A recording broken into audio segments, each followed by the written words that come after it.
The Stargate activation alarm blared through Cheyenne Mountain's gate room at 0247 hours, unscheduled, no IDC transmission, no MALP reconnaissance.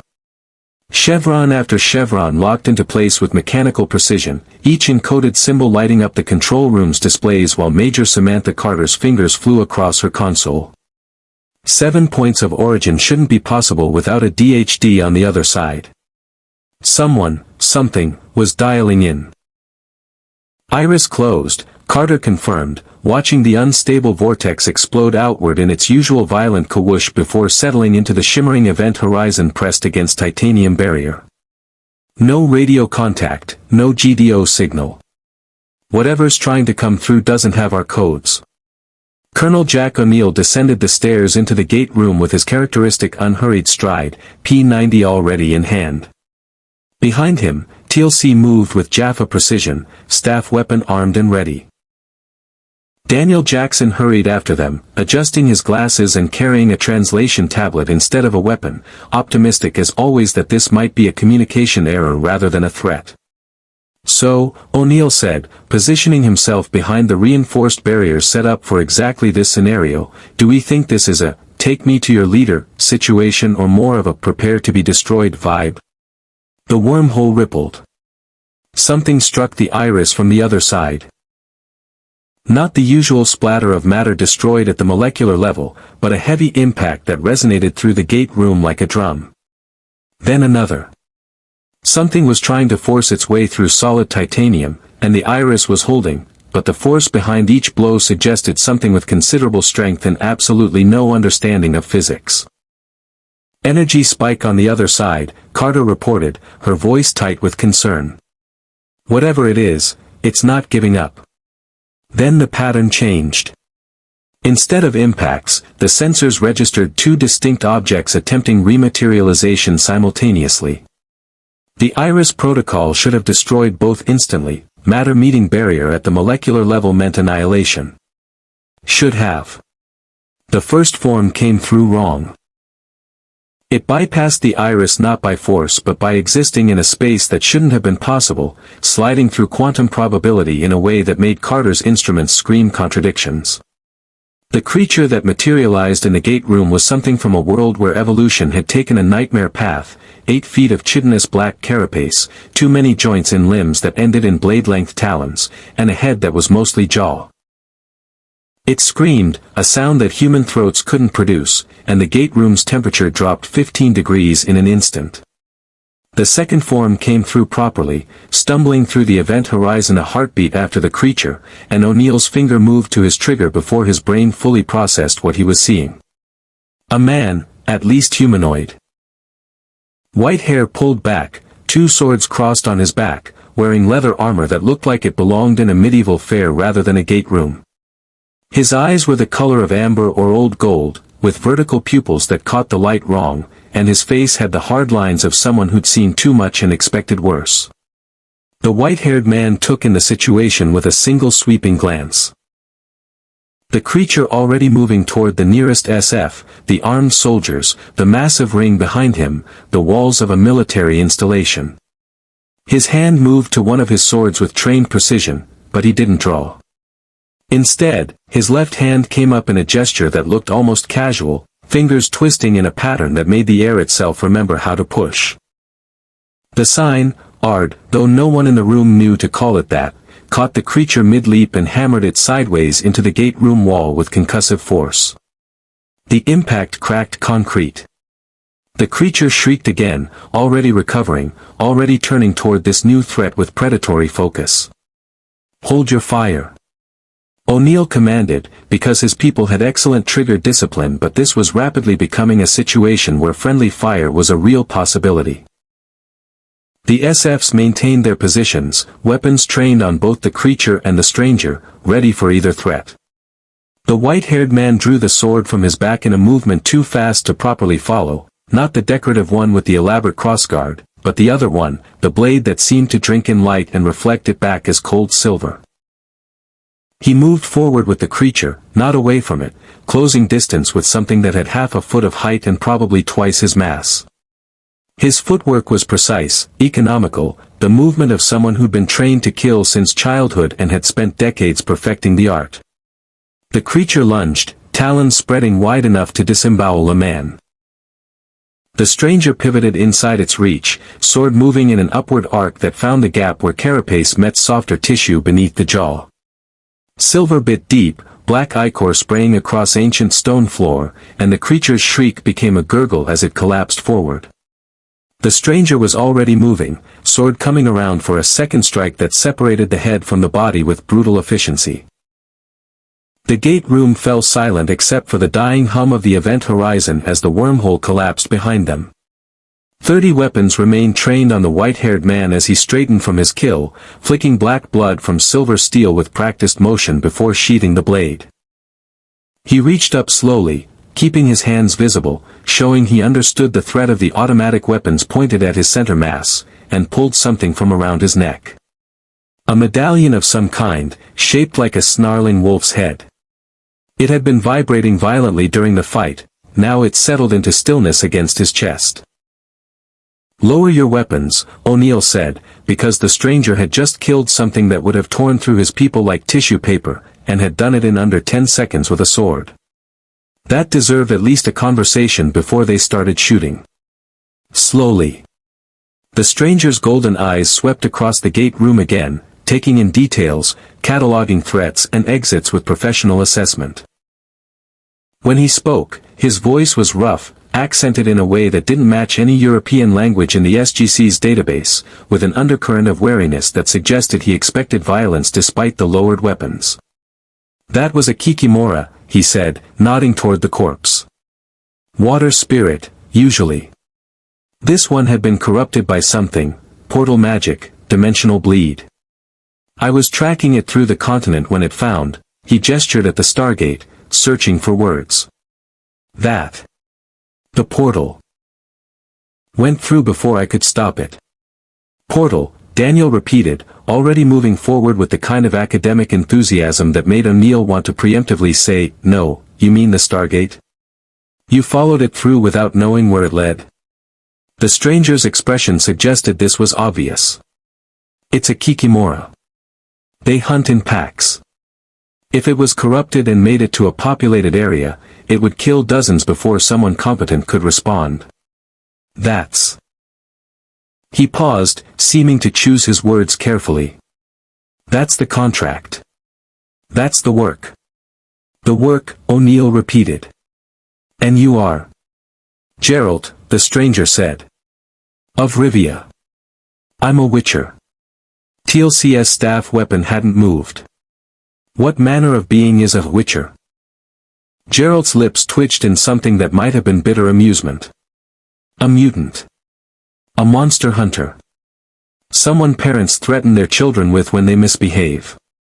His golden eyes fixed on O'Neill with uncomfortable intensity. "Someone who kills things that need killing, and tries not to ask too many questions about the politics behind the contract." Carter was already scanning him with a handheld device, medical and energy readings scrolling across the display. "Colonel, his physiology is reading as human but with significant deviations. Enhanced muscle density, modified cardiovascular system, unusual neurological patterns. It's like someone took a human baseline and systematically upgraded every system for combat efficiency." "Witcher mutations," Geralt confirmed. "Trials of the grasses. Herbs, alchemy, magic. Most children don't survive the process. Those who do," he gestured at himself. "We hunt monsters. It's what we're made for."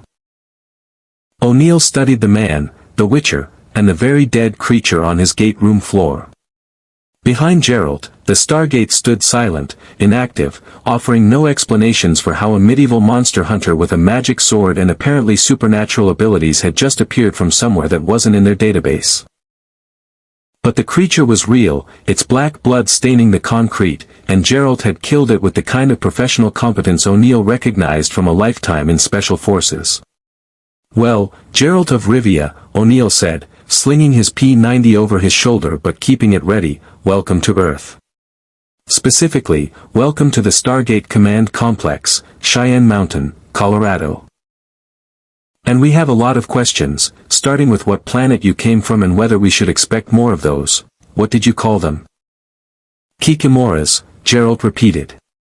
He was looking at the Stargate again, at the complex machinery and the chevrons and the DHD that wasn't actually a DHD but served the same function. And I came from a place called the continent. Though I'm guessing, his medallion twitched against his chest. That's farther away than you usually travel with your portal. Our Stargate, Daniel corrected, moving closer to examine the dead creature with scholarly fascination that made Geralt tense slightly. It connects to other planets through stable wormholes. Thousands of worlds, all across the galaxy. We've never encountered anything called the continent in any ancient database. Ancient? Geralt's attention sharpened. You mean the people who built the portal? The Stargate, yes. The ancients created the gate system millions of years ago, before they ascended to a higher plane of existence. Daniel was already pulling up star maps on his tablet. If you came through our gate, you had to dial from another gate somewhere in the network. Can you describe where you were?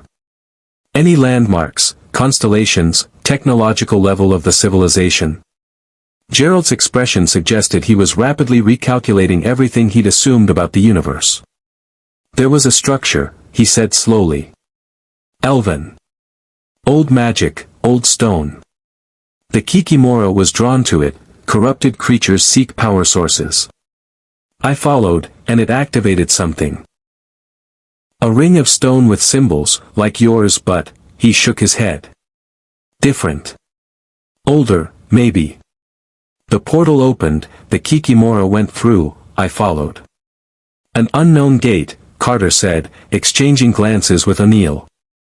Colonel, if there's a gate out there that's not in our database, one that connects to somewhere called the continent, that's significant. It could be a previously undiscovered ancient outpost, or it could be a really bad idea to worry about right now, O'Neill interrupted, because his priority list included, secure the armed stranger with weird eyes, clean up the monster corpse, and, figure out if anything else is coming through, before, mount an expedition to Fantasyland. He turned back to Geralt. Here's what's going to happen. You're going to come with us, answer some questions, let our doctor make sure you're not carrying any alien parasites or diseases, and explain exactly what you are and what you can do. You cooperate, we don't have a problem. You don't, he gestured at the SFs still maintaining perimeter. We have a problem. Geralt's hand hadn't moved toward his sword, but his posture radiated the calm readiness of someone who could draw and kill in the time it took to blink.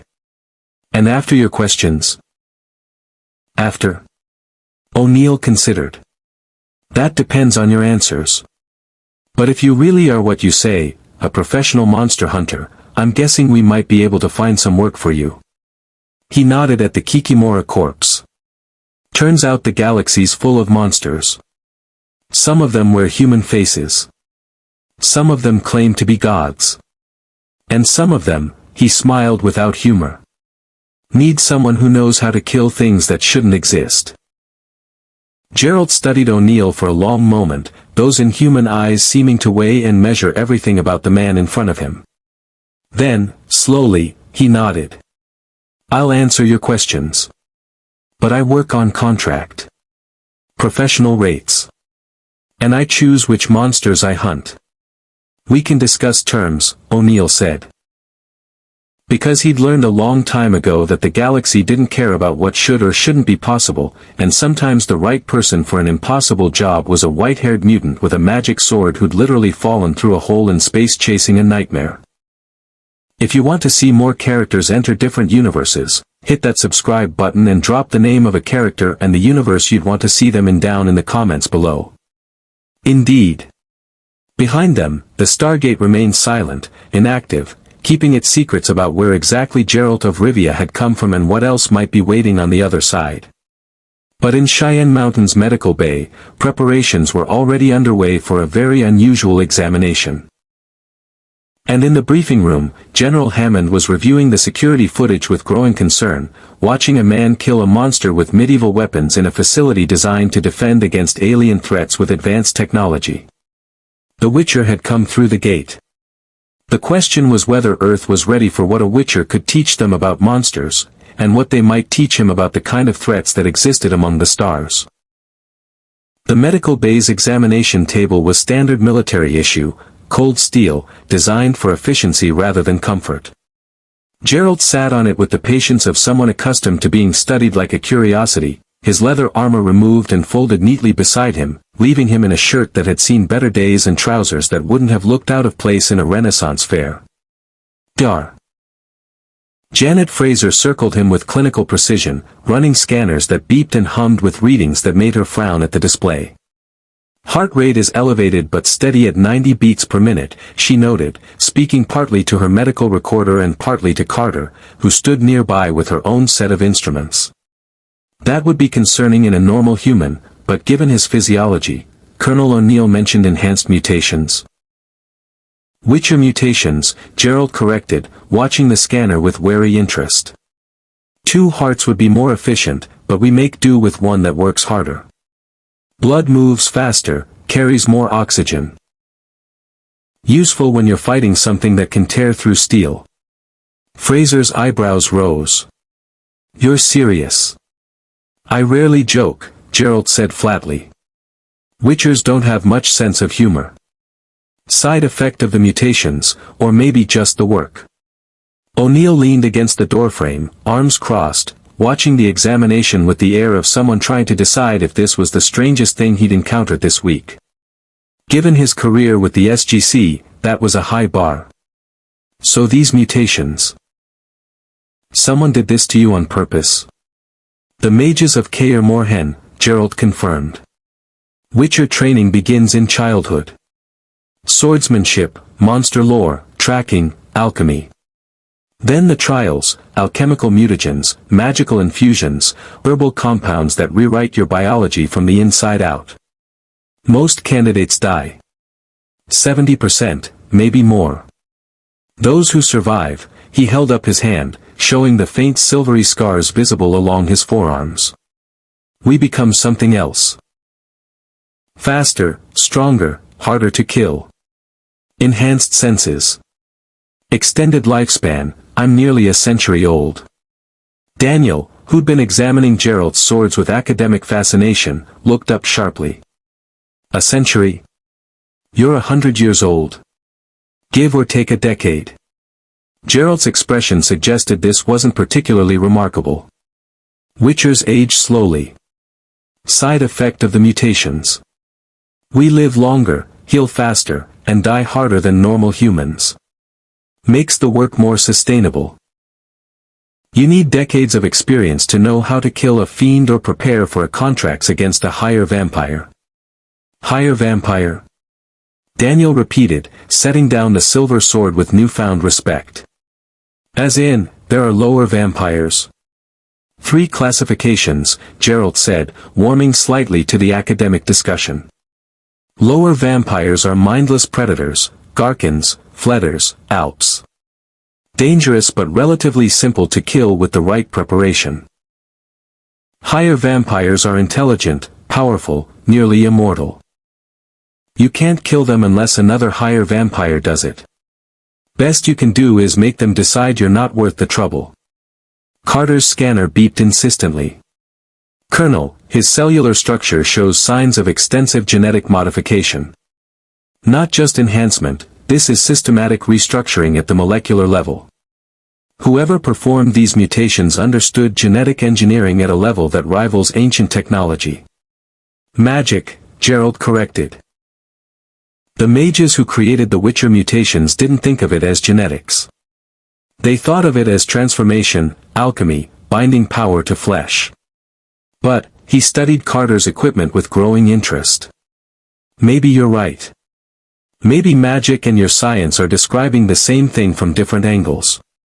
Teal'c, who'd remained silent until now, stepped forward. His dark eyes studied Geralt with the assessment of one warrior evaluating another. You were created as weapons. As soldiers designed to hunt specific prey. Yes, Geralt said simply. There was no defensiveness in his tone, just statement of fact. Witchers were made to kill monsters that normal humans couldn't handle.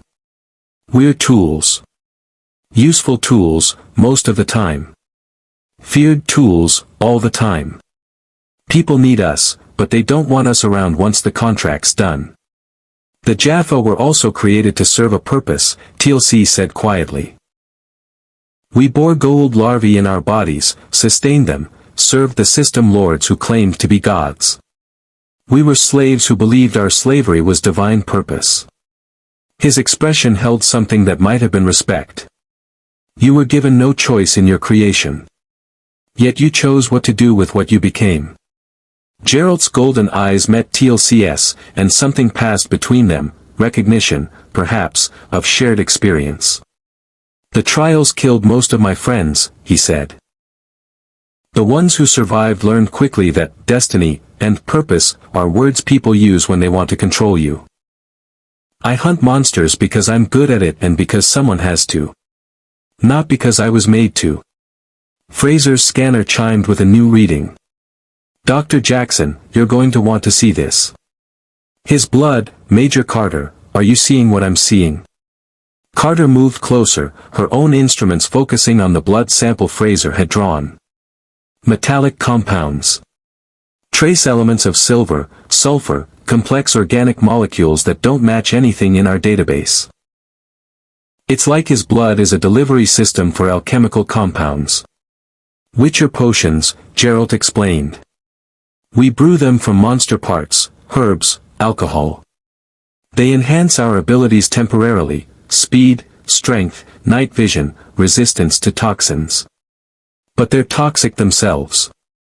Normal humans who drink Witcher potions die in agony. Our mutations let us metabolize the compounds without dying. Usually.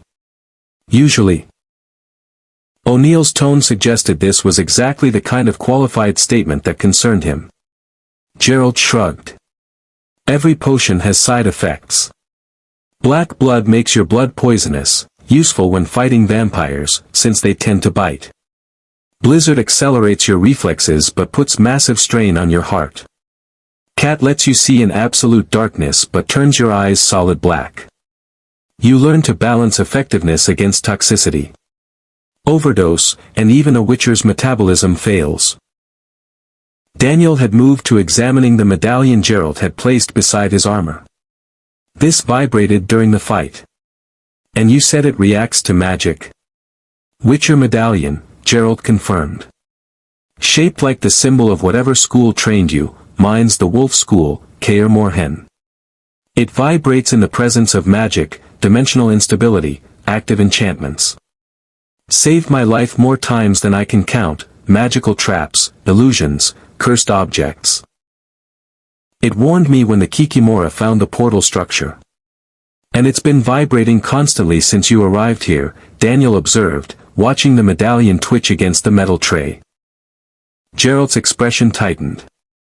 Yes. Faintly, but constantly. Like there's active magic everywhere in this facility. In the walls, the equipment, that portal of yours. This place, he gestured at the medical bay, at Cheyenne Mountain beyond. It exists in a space where magic or technology or whatever you call it is woven into everything. My medallion hasn't stopped reacting since I came through. Carter and Daniel exchanged significant looks. The Stargate, Carter said. It's powered by Naquata-based energy systems, ancient technology that manipulates space-time and energy at quantum levels. If your medallion is sensitive to what you call magic, it would absolutely react to that. The entire SGC runs on adapted alien technology.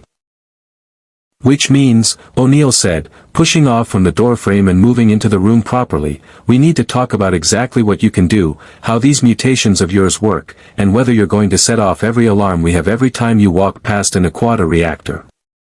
Geralt met his gaze steadily. I can show you better than I can explain. But I'll need space, somewhere your people won't panic if things get loud. Fraser had finished her examination, stepping back with the air of a doctor who'd seen her share of impossible but was still recalibrating her understanding of human biology. Medically, he's clear. No parasites, no diseases we can detect. His physiology is wildly abnormal by human standards but appears stable. I'd like to run more comprehensive tests, but, she looked at Geralt with professional concern. I'm guessing you've heard that request before. From every court mage, druid, and physician I've ever met, Geralt confirmed. I make a fascinating specimen.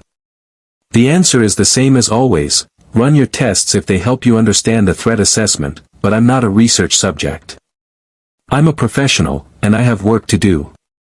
The kikimora, O'Neill said. You mentioned they hunt in packs. Geralt's expression grew grim. Yes. Where there's one, there are usually more. They nest near water, usually in groups of 3 to 5. The one that came through had been corrupted, exposed to something that made it more aggressive, more dangerous. If others followed it to the portal structure, if they found a way through. Then we have a problem, O'Neill finished. He glanced at Carter and Daniel. Get a UAV ready for reconnaissance. If there are more of those things on the other side of wherever Geralt came from, I want to know about it before they decide to visit. There's another issue, Geralt said, standing from the examination table and retrieving his armor. The portal I came through, your Stargate, but older, different. I don't know if it's still active, if it closed behind me, or if those coordinates even exist in your system. I can describe the location, but I don't know how to translate that into anything useful for your technology. Daniel was already pulling up star charts on his tablet. Describe it anyway. Architectural style, astronomical markers, anything distinctive about the region.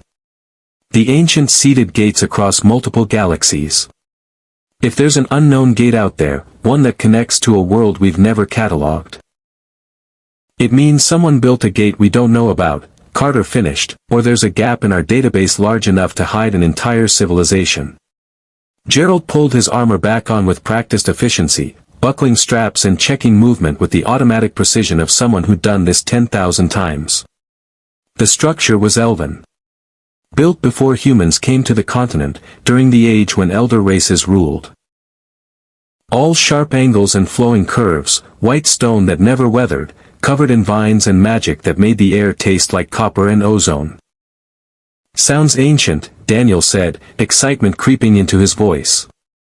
The architectural style, the preserved materials, the integration of advanced technology into the environment. Geralt, the people who built that structure might be the same race who created the Stargate network. The ancients were the first evolution, they reached a level of advancement millions of years ago that we're still trying to understand. First evolution, Geralt repeated, testing the phrase. The elves on the continent arrived through a conjunction of spheres, dimensions colliding, worlds briefly overlapping. They built their cities, ruled for millennia, then faded when humans arrived. He paused, frowning. If your ancients built the structure the elves claimed as their own, that would mean the elves found something far older than their civilization. Something they didn't understand but learned to use. That fits the pattern, Carter said. We've encountered dozens of civilizations that discovered ancient technology and incorporated it into their own cultures without understanding the underlying science. The Goa'uld built an empire on stolen ancient and Asgard technology. The Tal'c developed their own advances but started from an ancient foundation. O'Neill held up a hand before the scientists could spiral into theoretical territory. Fascinating as this is, we have immediate problems. 1. He pointed at the medical bay's exit, where armed SFs still waited. You're an unknown quantity who killed something in our gate room with a sword and weird hand gestures. 2. There might be more of those things out there. 3. You're claiming to be from somewhere that's not in our database, which is either really interesting or really concerning. So here's what happens next. He stepped closer to Geralt, meeting those inhuman eyes with the flat command presence that had carried him through decades of special operations. You come to the briefing room. You tell General Hammond everything, where you came from, what you are, what you can do. You answer our questions honestly. Then we decide if you're a guest, an asset, or a security risk. Clear. Geralt regarded him for a long moment. Then, surprisingly, his lips curved in something almost like a smile, bitter, brief, but genuine. Clear. I've dealt with military commanders before. Usually right after I've killed something they wanted dead but didn't want to admit existed. He picked up his swords, settling them across his back with familiar weight. Lead the way, Colonel. I'll tell your general about witchers, monsters, and why you really don't want a corrupted kikimora loose in your facility. Already looking forward to that conversation, O'Neill muttered, turning toward the door. Teal'c fell into step beside Geralt, and Daniel followed with his tablet, already formulating questions. Carter brought up the rear, her scientific instrument still recording readings from the Witcher's unique physiology. As they walked through Cheyenne Mountain's corridors, Geralt's medallion continued its faint vibration, and his enhanced senses catalogued every detail of this strange new world. The recycled air, the hum of technology in the walls, the chemical scent of military-grade cleaning supplies. The armed soldiers who watched him pass with wary eyes. The massive blast doors designed to contain threats that shouldn't exist. He'd hunted monsters across the continent for the better part of a century. He'd faced creatures from fairy tales and nightmares, killed things that defied nature, and survived contracts that would have destroyed lesser men. But as he followed Colonel O'Neill deeper into Stargate Command, Geralt suspected he'd stumbled into something far more complex than a simple monster hunt. These people fought threats on a scale that made continent politics look provincial. They traveled between worlds through ancient portals, faced enemies with technology that bordered on magic, and defended a planet that had no idea how close it came to extinction on a regular basis. It was, he decided, exactly the kind of impossible situation that required a witcher. The kind where normal had stopped applying long ago, and all that mattered was whether you had the skill, the will, and the sheer stubborn competence to face the monsters and survive. The briefing room felt designed for bad news, functional chairs around a functional table, walls decorated with star maps that showed just how small Earth was in the grand scheme of galactic politics. General George Hammond sat at the head of the table with the weathered patience of a career officer who'd seen enough impossible things that one more barely registered. He studied Geralt with eyes that had evaluated threats from Gold System lords to Asgard clones, and seemed to conclude that a white-haired monster hunter with cat eyes fell somewhere in the middle of his scale of concerns. Mr. Geralt, Hammond began, then paused. Is there a rank or title you prefer? Just Geralt, the Witcher said, leaning back in his chair with deceptive casualness. His hands rested on the table, visible, non-threatening. But O'Neill noticed the way his fingers stayed loose, ready to move. Combat awareness, the kind that never fully turned off. Witchers don't have ranks. We have reputations, and we have contracts. That's enough. Very well. Geralt. Hammond folded his hands on the table. Colonel O'Neill's report indicates you killed a hostile creature in our gate room approximately 90 minutes ago, then cooperated with our medical examination. Dar. Fraser's assessment suggests you're human, or were originally, before significant biological modification. You claim to be a professional monster hunter from a place called the Continent, and you arrived through our Stargate while pursuing the creature you killed. Do I have that correct? Close enough, Geralt agreed. Though, biological modification makes it sound cleaner than it was. The trials of the grasses killed most of my friends. The ones who survived stopped being entirely human. We became witchers, useful weapons with short lifespans and shorter welcomes. Daniel had spread images across the table's display screen. Photos of the dead kikimora from multiple angles, its chitin armor cracked where Geralt's silver blade had found vulnerabilities, the black ichor that had tested as completely unknown biological material. This creature. You called it a kikimora. What exactly is it? Water spirit, Geralt said, studying the images with professional detachment. Normally they nest near rivers, feed on fish and small animals. Territorial but not usually aggressive toward humans unless provoked or starving. This one, He pointed at the elongated jaw structure. Had been corrupted. Exposed to something that twisted its nature, made it hunt larger prey.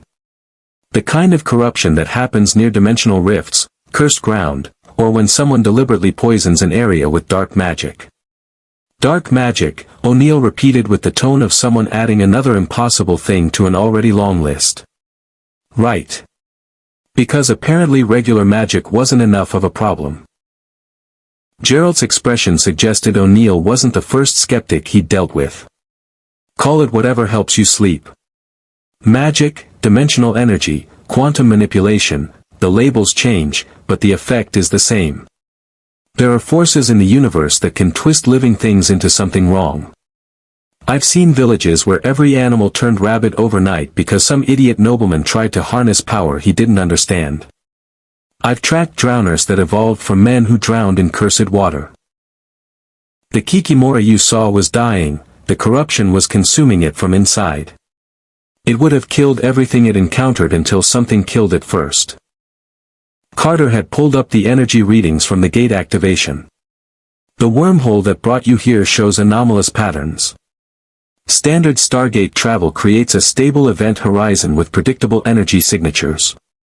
Your arrival registered fluctuations consistent with, she paused, frowning at the data.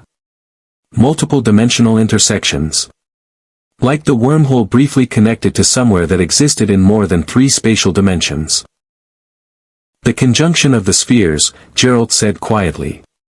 1500 years ago, multiple worlds collided, not physically, but dimensionally.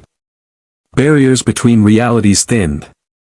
That's when elves, dwarves, monsters, all the elder races came to the continent. Most of the portals closed after the conjunction ended, but some remained. Hidden places where the boundaries stayed thin. Places where things slipped through. And you think this elven structure with the Stargate was one of those places, Daniel said, his academic enthusiasm barely contained. A dimensional weak point where your world and ours briefly overlapped, allowing you to dial our gate from a structure that shouldn't be able to connect to our network. I think the kikimora found something older than elven civilization, Geralt corrected. Something built by your ancients that the elves claimed when they arrived on the continent. The portal. The Stargate was already there. The elves just built around it, incorporated it into their architecture, treated it as part of their magic without understanding what it really was. Teal'c spoke from his position near the wall, arms crossed over his broad chest. You tracked this creature across your world and through an unknown portal without hesitation. That suggests either foolishness or exceptional dedication to your purpose. Kikimoras hunt in packs, Geralt said flatly. If corrupted specimens found a portal that connected to populated worlds, they would spread. Kill dozens, maybe hundreds, before local authorities organized an effective response. That's not a contract I can walk away from. Not if I want to live with myself afterward. Hammond studied Geralt with renewed interest. That sounds like more than professional obligation, Mr. Geralt.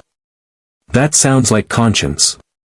Witchers aren't supposed to have those, Geralt said with bitter humor. The mutations are supposed to suppress emotions, make us better weapons. More focused, less distracted by fear or empathy. But, he shrugged. We're still human enough to know when a choice matters.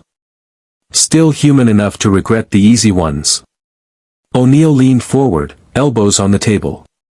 So you're a monster hunter with enhanced abilities, alchemical blood, and magical training from a world that might or might not exist in our galaxy. You can do, he gestured vaguely. Whatever that hand thing was that threw the kikimora into a wall. You have swords that make our sensors go haywire. And you're claiming there might be more of those creatures out there, possibly coming through the same portal you did. That's accurate, Geralt confirmed. The hand gesture is called a sign, art specifically. Telekinetic force projection. There are 5 signs Witchers learn, art for force, igni for fire, quen for protective shields, burden for magical traps, axii for mental influence. There's simple magic, combat utility, nothing fancy. But effective when you're fighting something that doesn't die easy. Carter was taking notes rapidly. These signs. They're repeatable effects. Consistent energy outputs. With training, yes. Geralt raised his hand, fingers positioning in the familiar pattern. Ard focuses kinetic energy into a directional blast. Useful for creating space, stunning opponents, or breaking through obstacles. Igni channels heat into flame. Effective against creatures vulnerable to fire, or for setting environment hazards. Quen creates a temporary barrier that absorbs damage. Burden traps extradimensional entities or slows physical opponents. Axii influences minds, calms animals, confuses enemies. Mind control, O'Neill said carefully, his expression hardening slightly. That's concerning. Influence, Geralt corrected. Not control. Axii works on instinct and emotion. It can calm an angry animal, create momentary confusion, make someone hesitate. It doesn't override free will or create permanent changes. And it's exhausting, every sign drains stamina. Use too many too quickly, and you're vulnerable. He met O'Neill's gaze steadily. I'm telling you this because I prefer people understand what I can do before they start imagining I can do more. Witchers aren't unstoppable. We're just hard to kill. Daniel had been studying the images of Geralt's swords with increasing fascination. The silver sword. You used that specifically against the kikimora. Is silver significant? Silver disrupts magical cohesion, Geralt explained. Creatures that exist through magic, transformation, or curse, they're vulnerable to silver in ways normal steel can't match. The kikimora's carapace would have turned normal blades. Silver cut through because the creature's existence relied on corrupted magic holding its form together. He touched the hilt of the sword across his back. Steel is for humans and natural animals. Silver is for monsters. You learn quickly which sword to draw, or you don't survive long enough to make the mistake twice. And you've been doing this for a century, Hammond said thoughtfully. Hunting monsters, accepting contracts, surviving situations that killed most of your peers. That's an impressive track record, Mr. Geralt. It's survival, Geralt said simply. Witchers don't retire. We keep working until something faster, stronger, or smarter kills us. I've been lucky, skilled, and occasionally smart enough to walk away when a contract smells wrong. That's kept me alive longer than most. Hammond exchanged glances with O'Neill, and something passed between them, command decision, risk assessment, the kind of calculation that happened when you weighed immediate threat against potential asset. Colonel O'Neill, your assessment. O'Neill sat back, considering. He killed a hostile in our gate room with a sword. Cooperated with containment and examination. Answered questions without trying to hide what he is or what he can do. Either he's the most honest person we've met this year, or he's smart enough to know that lying to us would end badly. He looked at Geralt. My gut says honest. Also says he's dangerous, but we're used to dangerous around here. Indeed, Teal'c added. Geralt of Rivia fights with the discipline of a warrior trained from youth. He understands threat assessment and tactical restraint. These are qualities that suggest he could work effectively with SG teams, should the need arise. Which brings us to the obvious question, Hammond said, turning his full attention to Geralt. What do you want, Mr. Geralt? You've come through our Stargate from an unknown location. You've killed a hostile creature on our base. You've been surprisingly forthcoming about your abilities. What happens next largely depends on your intentions. Geralt was quiet for a moment, his golden eyes moving across the faces around the table. Military officers, scientists, warriors, all of them watching him with varying degrees of wariness and curiosity. When he spoke, his voice carried the flat pragmatism of someone who'd learned not to expect much from life but still tried anyway. I want to go home, he said. Back to the continent, to my horse, to the next contract. But, He gestured at the star maps on the walls. I'm guessing that's not simple. Your people don't know where I came from. The portal I used might not be in your system. And there's still the problem of the kikimoras. You think there are more, Carter said. I know there are more, Geralt corrected. Kikimoras nest in groups. The corrupted one I killed was likely the scout or the weakest of its pack. If the others found the portal structure, if they're drawn to the same energy that attracted the first, he shook his head. They'll come through eventually. And if they do, people will die. Civilians who don't know how to fight monsters, who don't have silver weapons or signs or the experience to recognize the threat before it's too late. O'Neill leaned forward again. So you're offering to help? I'm offering to do my job, Geralt said. You want to find the portal I came through, figure out how to send me home. I want that too. But if there are corrupted kikimoras loose somewhere in your gate network, they need to be hunted and killed before they spread. That's Witcher work. That's what I was made for. Hammond considered this, his expression revealing nothing. Then, slowly, he nodded. Colonel O'Neill, assemble SG-1 for immediate deployment. Dr. Jackson, work with Mr. Gerald to narrow down possible gate addresses based on his description of the portal structure. Major Carter, I want a full analysis of the energy readings from his arrival. If there's a way to backtrack the connection, find it. Mr. Gerald, he fixed the Witcher with a commanding stare.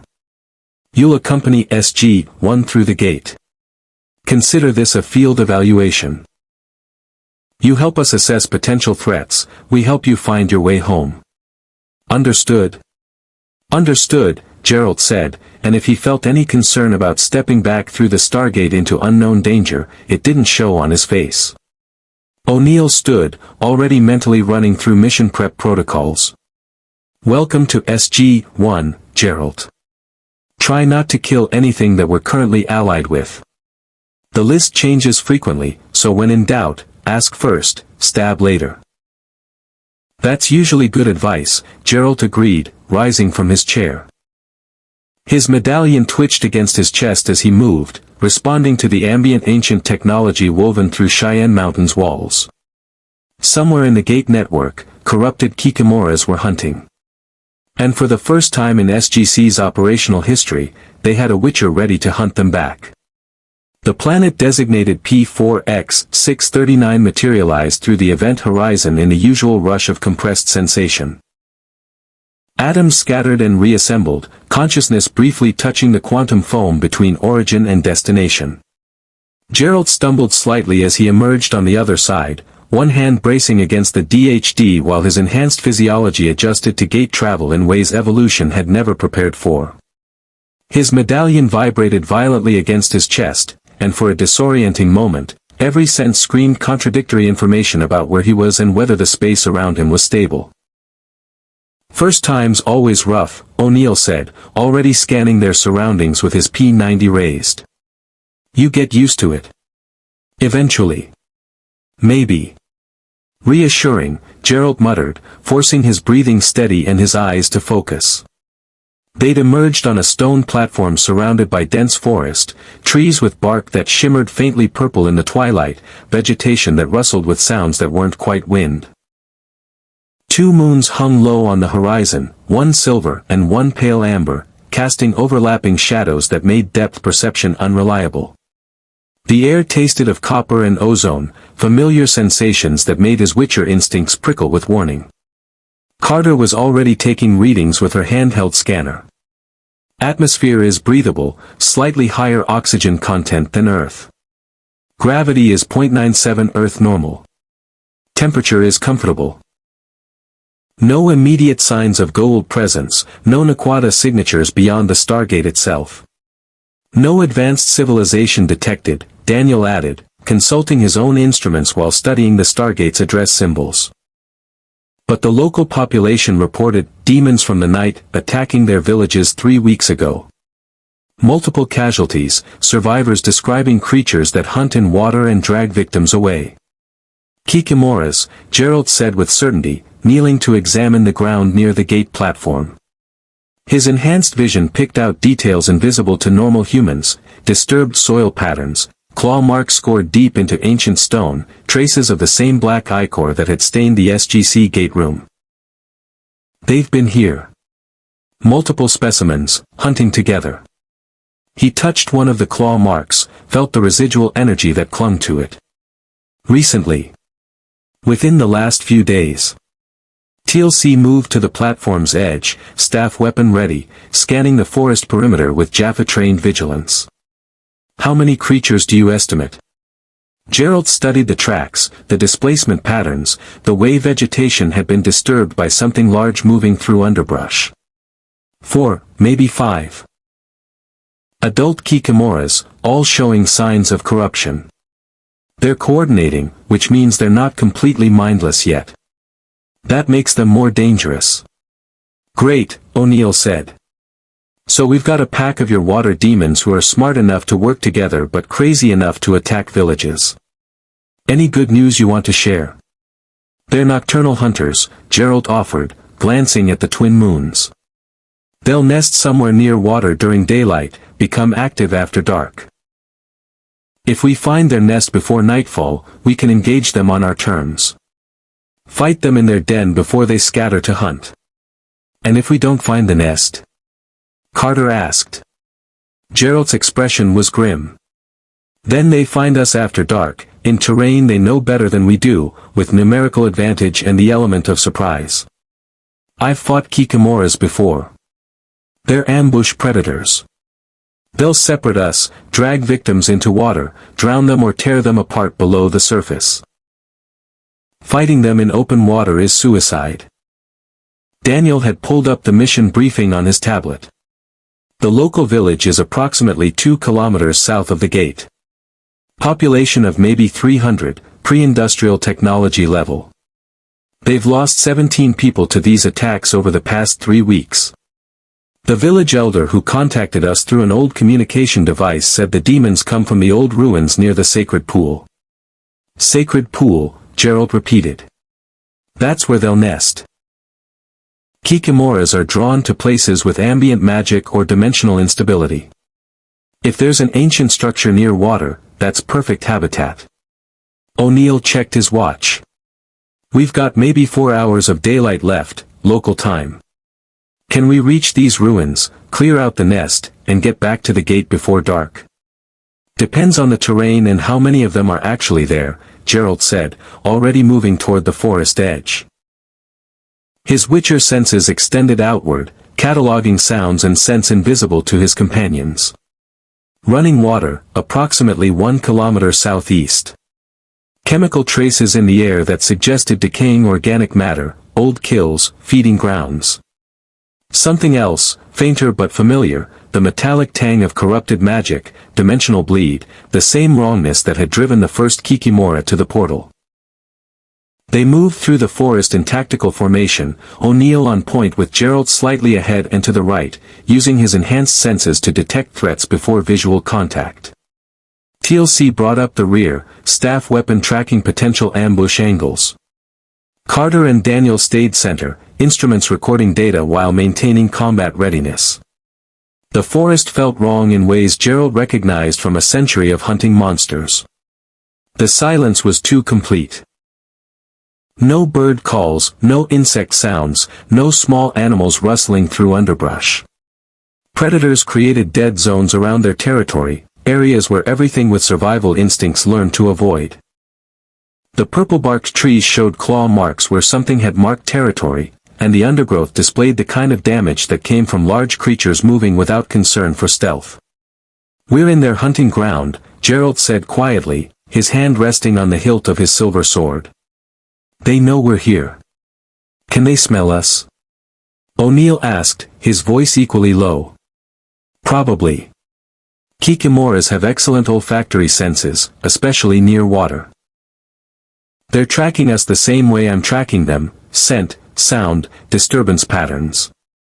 Geralt paused, his medallion vibrating more insistently. There's something else. The corruption isn't just affecting the kikimoras. It's saturating the environment. The plants, the soil, the water, Everything here has been exposed to whatever twisted those creatures. Carter's scanner chimed softly. He's right. I'm detecting unusual energy signatures throughout the area. It's similar to the readings we got from Geralt's arrival, dimensional instability, multiple reality intersections. This whole region is experiencing some kind of spatial-temporal distortion. In common, O'Neill requested. The walls between dimensions are thin here, Daniel translated, studying the data. Like Geralt described with the conjunction of the spheres. This planet might be experiencing its own version, a weak point where other realities are bleeding through. Which means the kikimoras didn't just find a portal, Geralt said, his tactical assessment shifting rapidly. They found a dimensional wound. A place where the barriers between worlds are breaking down. That's why they're corrupted, they're being poisoned by exposure to incompatible realities. They emerged from the forest into a clearing, and the ruins sprawled before them like broken teeth. Ancient stone architecture, definitely not indigenous to this planet. All precise angles and flowing curves that matched Geralt's description of elven construction. But these weren't elven buildings. Beneath the organic additions and weathered surfaces, Daniel recognized the unmistakable signature of ancient technology. A research outpost, perhaps, or an observation post built to study the dimensional anomaly. And at the center of the ruins, where collapsed walls formed a natural amphitheater around a still pool of dark water, they found the nest. Bones littered the edges, humanoid remains, probably from the village, picked clean and scattered with casual disregard.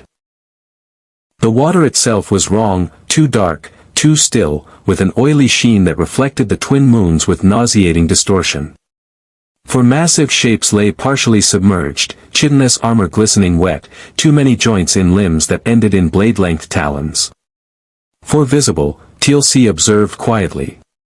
There may be more beneath the water. Geralt had drawn both swords now, silver in his right hand, steel in his left. Unusual dual wielding that suggested he expected to fight both corrupted creatures and something else. The corruption is worse than I thought. These aren't just kikimoras anymore. They're becoming something else, transitional forms between their original nature and whatever reality is bleeding through here. One of the creatures stirred, its head rising from the water with predatory awareness. Multiple eyes opened along what should have been a jaw, glowing faintly with bioluminescence that had never been part of kikimora biology. It made a sound, not the shriek from the SGC gate room, but something deeper, resonant, like whale song filtered through broken glass and dimensional static. The other three kikimoras rose from the pool in response, water streaming from carapaces that shifted and writhed as if the chitin itself was alive and rethinking its configuration. They were larger than the first specimen, more heavily armored, and clearly more advanced in their corruption. One had developed what looked like vestigial wings, membranous and wrong. Another had too many limbs, extras sprouting from its thorax in asymmetrical clusters. Contact, O'Neill said calmly, his P-90 already tracking the nearest target. Weapons free. Aim for the joints where the armor looks thinner. The kikimoras charged.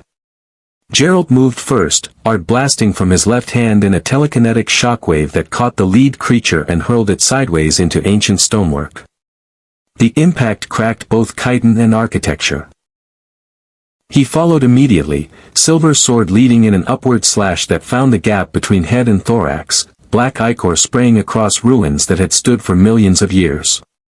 P-90 fire chattered in controlled bursts, Carter and O'Neill working in tandem to suppress the creature with vestigial wings. The round sparked against carapace, found softer tissue underneath, drew more of that wrong black blood. Teal'c's staff weapon discharged with its distinctive energy whine, the plasma blast taking one kikimora in the cluster of extra limbs and burning through corrupted flesh.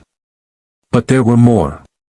They rose from the pool like nightmares learning to breathe air, two more, then three, then a fifth that was barely recognizable as kikimora anymore.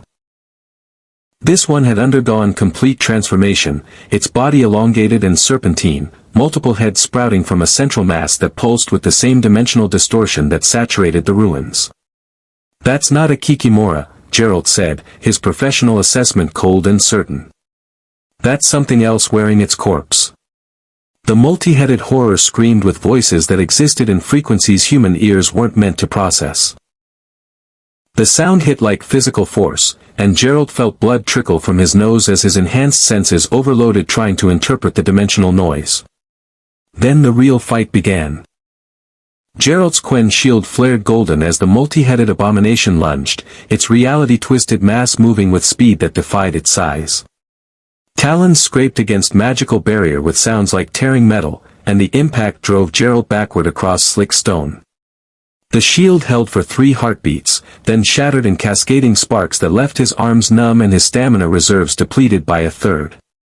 "Spread out," O'Neill commanded, combat instincts overriding shock at seeing something that shouldn't exist outside fever dreams.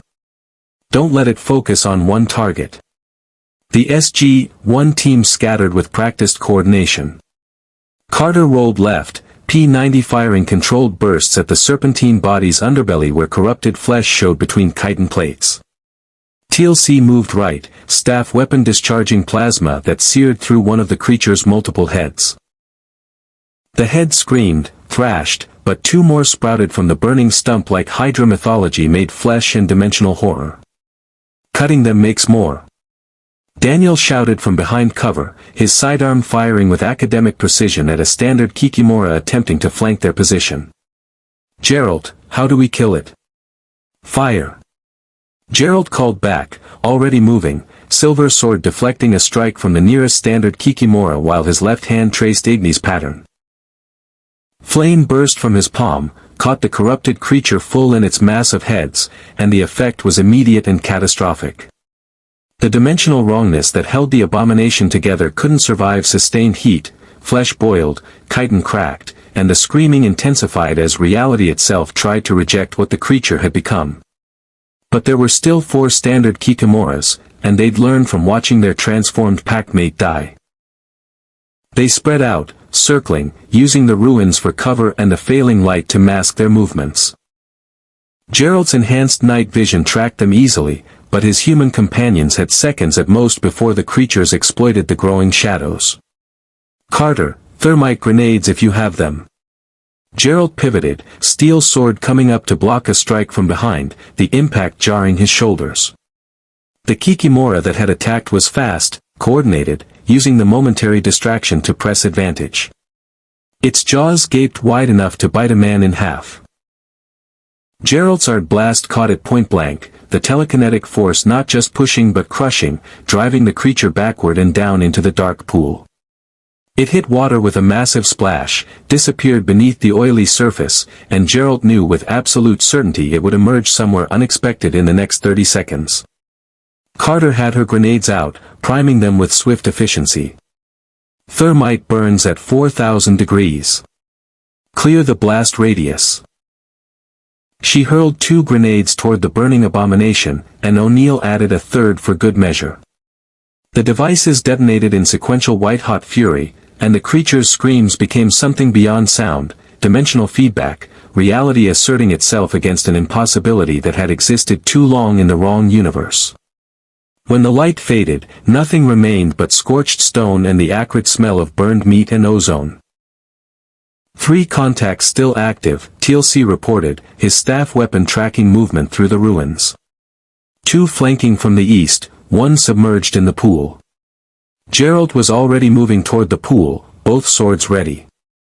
Kikimoras were ambush predators, the submerged one would strike when it thought it had advantage, probably targeting whoever stood closest to the water's edge. He positioned himself deliberately, making himself bait, and called over his shoulder. "When it surfaces, hit it with everything. Don't let it drag anyone under." The water exploded upward. The kikimora burst from the pool trailing darkness and distortion, its jaws aimed for Geralt's torso with killing precision. But Geralt had fought water predators for decades, he'd timed the lunge, anticipated the trajectory, and his silver sword was already moving in the arc that would intercept the creature's throat. Steel met corrupted flesh, and the blade bit deep. Black ichor fountained as Geralt twisted, using the kikimora's momentum against it, redirecting its mass toward the stone platform instead of into the water where it wanted to fight. The creature crashed down hard, and before it could recover, P90 fire from 3 directions tore through its exposed underbelly. 2 left. They came together, coordinated, learning from their pack's deaths with predatory intelligence that made them far more dangerous than mindless monsters. One went high, launching itself from ruined walls toward Teal'c with all talons extended. The other went low, serpentine movement across stone aimed at Carter's position with clear intent to separate and kill. Teal'c met his attacker with Jaffa combat prowess honed over decades. His staff weapon blocked the initial strike, the impact driving him backward but not down. He twisted, used the staff as lever and weapon both, and the discharge at point-blank range cored through the kikimora's chest cavity. It collapsed in a twitching heap, corruption bleeding out into ancient stone. The final kikimora reached Carter a heartbeat before Geralt could intercept. She fired, controlled bursts walking up its carapace, but the armor held and the creature's momentum carried it forward. Talons extended for the kill. Geralt's art blast hit the kikimora from the side with every ounce of force he could channel through exhausted reserves. The creature flew sideways, trajectory altered enough that its strike missed Carter by inches. It crashed into rubble, disoriented but not dead, already scrambling to right itself. O'Neill's P90 barked once, twice, 3 times, precise shots into the gaps where Geralt's earlier strikes had weakened armor. The kikimora shuddered, tried to rise, and Daniel's pistol added the final rounds that dropped it permanently. Silence fell over the ruins, broken only by heavy breathing and the disturbing sounds of dying creatures settling into stillness. The dark pool reflected twin moons with less distortion now, as if the dimensional wound had begun healing with the corrupted kikimora's deaths. Everyone intact? O'Neill asked, already checking his team with practiced efficiency. Intact, Carter confirmed, though her hands shook slightly as she reloaded. Those things were. Abominations, Geralt finished, cleaning black ichor from his swords with methodical movements. His medallion had finally stopped its violent vibration, settling into relative calm. Creatures caught between dimensions, twisted by exposure to realities they were never meant to experience. The dimensional wound here, he gestured at the ruins around them. It's been bleeding corruption into everything. The kikimoras were first affected because they nested near the source, but given enough time, the entire planet's ecosystem would have transformed. Daniel was already examining the ancient structure with renewed urgency. Then we need to close the wound. If this is an ancient outpost, there should be controls, some way to stabilize the dimensional barriers. Or we could blow it up, O'Neill suggested. I'm just saying, explosives have solved a lot of our ancient technology problems. Teal'c approached one of the dead kikimoras, studying it with warrior's assessment. Geralt of Rivia, you fought with great skill. The silver blade. It was far more effective against these creatures than our energy weapons. Silver disrupts magical cohesion, Geralt explained, sheathing his swords and pulling a potion from his belt. The liquid inside glowed faintly amber, swallow, accelerated healing for the bruised ribs and strained muscles that came with fighting things stronger than humans were meant to face. He drank it in one practiced motion, felt the familiar burn as Witcher metabolism processed the toxic compounds into accelerated tissue repair. But your weapons worked too. These creatures existed partly through dimensional corruption, partly through physical form. Destroying either aspect kills them. Carter had her scanner out, taking readings from the dimensional wound at the pool's center. The distortion is already stabilizing. With the corrupted creatures dead, there's nothing actively widening the breach. Given time, this planet's natural dimensional barriers should reassert themselves. How much time? O'Neill wanted specifics. Weeks, maybe months. Carter looked up from her instruments. But the immediate threat is neutralized.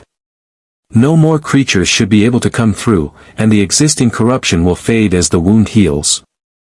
Daniel had found what he was looking for, an ancient control interface partially buried under centuries of accumulated debris. His fingers traced the symbols with academic reverence. This was a research station. The ancients were studying dimensional mechanics, testing theories about multiple realities and how to navigate between them. Something went wrong, or maybe the experiment succeeded too well. They created a controlled dimensional intersection point, which eventually became uncontrolled, Geralt said, joining Daniel at the interface. His medallion twitched faintly near the ancient technology, responding to the residual power that still flowed through million-year-old systems. The conjunction of the spheres on the continent happened the same way, deliberate magical manipulation that spiraled beyond anyone's ability to contain. The elves thought they could harness the power. Instead, they opened doors that couldn't be fully closed. The elven structure you described, Daniel said, excitement creeping into his voice despite the recent combat. Geralt, what if that wasn't just an ancient outpost the elves found? What if it was an intersection point?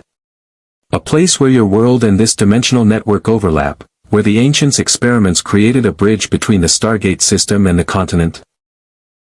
Geralt considered this, his Witcher's pragmatism warring with the implications. You're saying the portal I came through connects to your gate network because your ancients built it to connect multiple realities, not just multiple planets. It would explain the energy readings from your arrival, Carter said, already running calculations. Standard Stargate travel moves you through space. What you experienced moved you through space and dimensions simultaneously. The address you dialed, if we can reconstruct it from the data, might give us a way to send you home.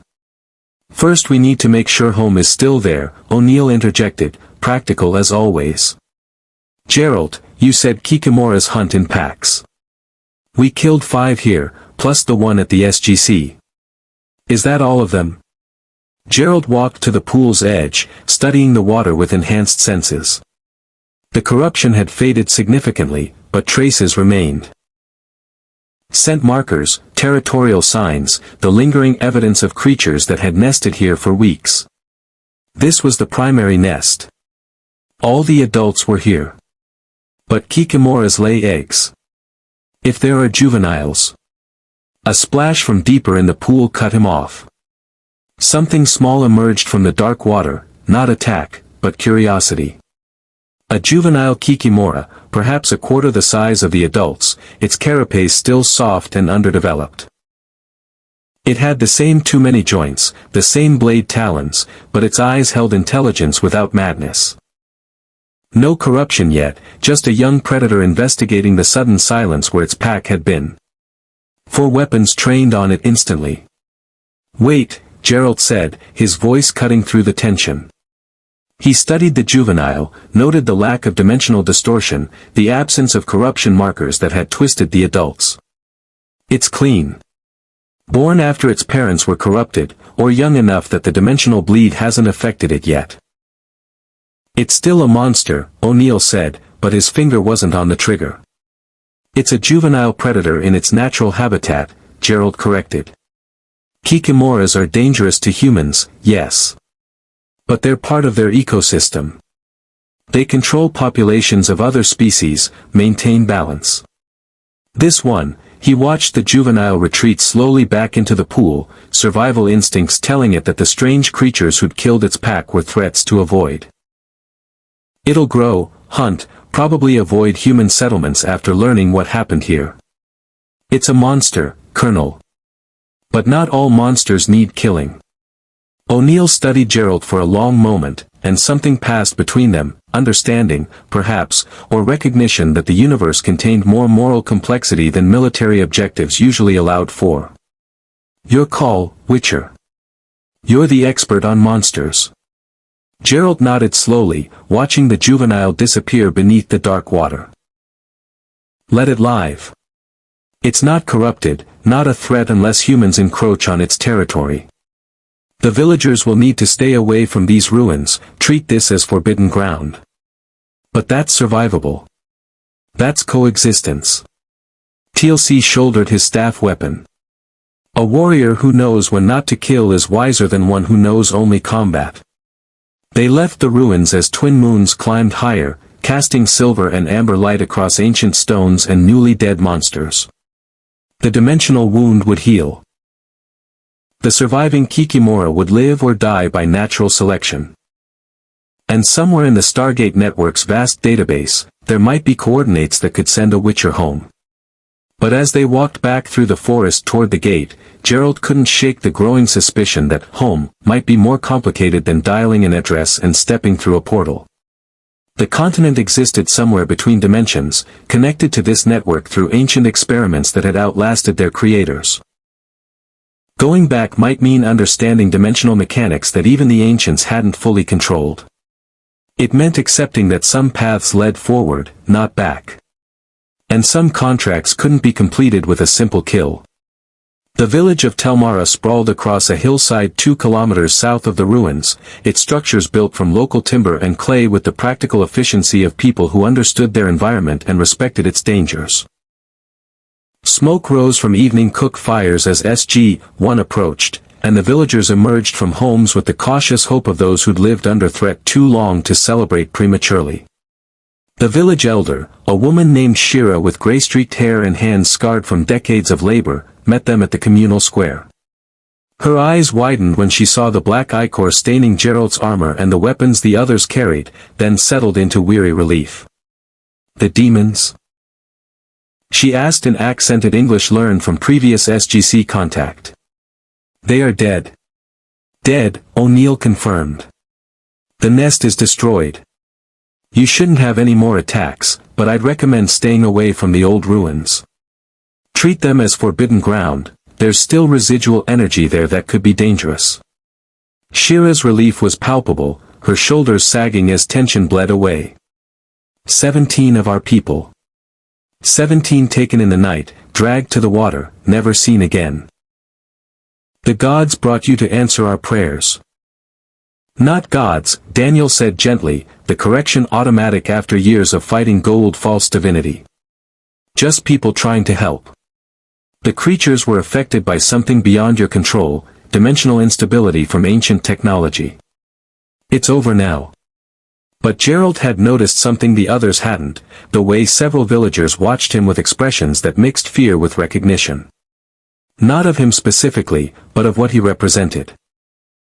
A young woman with a child clutched to her hip whispered something to her neighbor, and Geralt's enhanced hearing caught the word even across the square's distance, mutant. Shira followed his gaze, then looked at Geralt with new assessment. You are not like the others. Your eyes, they see in ways human eyes should not. You move like the hunters from the old stories, the ones who walked between worlds and killed what gods and men could not. I'm a Witcher, Geralt said flatly, deciding honesty was simpler than deception. A monster hunter. I was made to kill creatures like the ones that attacked your village. The mutations that changed me, they make me effective at my work, but they also make me something people fear. He met her gaze steadily. I'm used to fear. It comes with the job. Fear and gratitude often walk together, Shira said, surprising him with her directness. You killed the demons. That matters more than what you are. She raised her voice, addressing the gathered villagers. This hunter saved our children. His companions from beyond the stars came when we called for help. Tonight we feast in their honor, and tomorrow we rebuild without fear of the night. The celebration that followed was modest. Roasted meat from local game, bread baked with grain the SGC's agricultural assessments had deemed nutritionally adequate, and a fermented drink that tasted like honey mixed with something Daniel's linguistic database translated as moonflower essence. The villagers sang songs in their native language, melodies that spoke of survival and community and the small victories that kept civilizations alive in a dangerous galaxy. Geralt sat slightly apart from the main gathering, his Witcher nature making prolonged social interaction uncomfortable and his enhanced senses finding the noise and crowd overwhelming. Carter joined him after an hour, carrying 2 cups of the moonflower drink and settling onto the log bench with the easy camaraderie of someone who'd shared combat. You handled the nest well, she said, offering him 1 cup. That trick with the fire, Igni, you called it. The dimensional abomination couldn't maintain cohesion under sustained heat. Its existence relied on keeping multiple reality states quantum-locked, and the thermal energy forced decoherence. Geralt accepted the drink, translating her scientific terminology into concepts his Witcher training could parse. Magic that holds things together breaks down under fire. I've fought wraiths, specters, creatures that exist partially in death realms. Silver disrupts their cohesion, but fire forces them fully into physical reality where they can be killed properly. Same principle, Carter agreed. Different vocabulary. That's what's fascinating about your signs. They're producing effects we'd normally associate with advanced technology or ancient gene-activated abilities, but you're doing it through learned patterns and what you call stamina. No visible power source, no equipment, just, she gestured vaguely.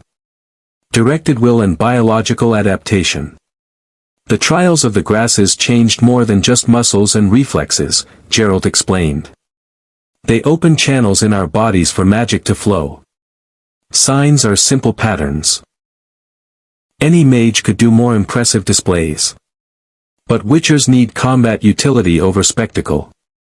Ard pushes enemies away. Igni burns what needs burning. Quen protects when you can't dodge. They're tools, not art. Carter sipped her drink thoughtfully. On Earth, we've encountered people with what we call psychic abilities, telekinesis, pyrokinesis, mental influence. They're rare and usually connected to ancient gene expression or gold genetic manipulation. But you're saying your world had systematic methods for creating these abilities through alchemical mutation? The mages of Kaer Morhen spent centuries perfecting the trials, Geralt confirmed. Trial of the grasses. Herbal compounds that rewrote cellular structure.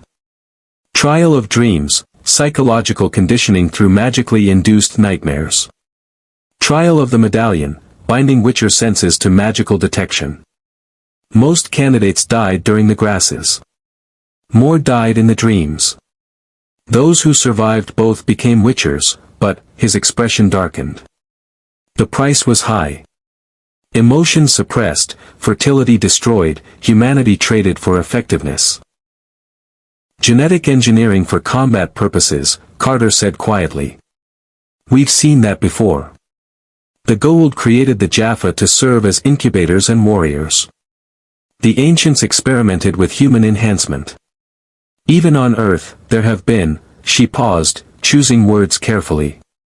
Unethical programs that tried to create enhanced soldiers. It never ends well. No, Geralt agreed. It doesn't. Witchers were created to fight monsters, but we became monsters in the eyes of those we protected. Parents threaten children with us. Villagers pay for our services, then drive us away once the contract's complete. We're useful tools that remind people too much of what they fear. Across the square, Daniel was engaged in animated conversation with several villagers, his linguistic enthusiasm making them laugh despite the language barriers. Teal'c stood near the elder's home, respectfully observing the cultural practices while maintaining his warrior's vigilance. O'Neill had found the local equivalent of a tavern keeper and was attempting to determine if the moonflower drink qualified as officially off-duty appropriate for military personnel. They're good people, Geralt observed, watching SG-1 interact with the villagers. Your team. They function like a proper hunting party, each member covering the other's weaknesses, trusting each other's competence. That's rare. Most groups fragment under pressure. We've been through a lot together, Carter said. 5 years of impossible missions, impossible odds, impossible enemies. You learn to trust your team or you don't survive. Colonel O'Neill taught me that, military training gives you tactics, but only experience teaches you when to follow the plan and when to improvise. And the Jaffa, Teal'c. He fought for your enemies before joining you. Teal'c was first prime to Apophis, one of the most powerful Goa'uld system lords. He carried a symbiote, commanded armies, enforced his gods will across dozens of worlds. Carter's respect was evident in her tone. Then he met us, saw that the gold were false gods, and chose freedom over power. He's been fighting his former masters ever since, inspiring the Jaffa rebellion across the galaxy. He gave up everything to do what was right. Geralt understood that kind of choice, the moment when personal code mattered more than survival. The Jaffa carry symbiotes, parasitic entities, goa'uld larvae. The Jaffa were genetically engineered to incubate them, sustain them until maturity. The symbiote grants enhanced strength, healing, extended life. But it also creates dependency. Remove the symbiote before it's mature, and the Jaffa dies. They're slaves to their biology, servants to beings who claim divinity through stolen technology and parasitic possession. False gods who enslave through biology, Geralt said, his professional interest sharpening. Are the goa'uld parasites vulnerable to silver? Carter blinked at the tactical question. We've never tested it. Standard weapons work, bullets, energy blasts, explosives. But if silver disrupts magical cohesion, and if the goa'uld symbiotes maintain themselves through some form of bioelectric field, she pulled out her ever-present notepad, already sketching theoretical frameworks. It's worth investigating. If silver could disrupt the symbiote without killing the host, that would be a significant tactical advantage. That's a Witcher's specialty, Geralt said. Killing the monster without destroying the victim. Ghouls that possess corpses, spirits that inhabit living hosts, curses that transform humans into beasts, we've developed methods for separation when the host can be saved. He paused, considering the implications. But I'd need to examine a goa'uld symbiote to know if the principles apply. Living specimen preferred, though a preserved corpse could work. We have both in storage at the SGC, Carter said, excitement creeping into her scientific tone.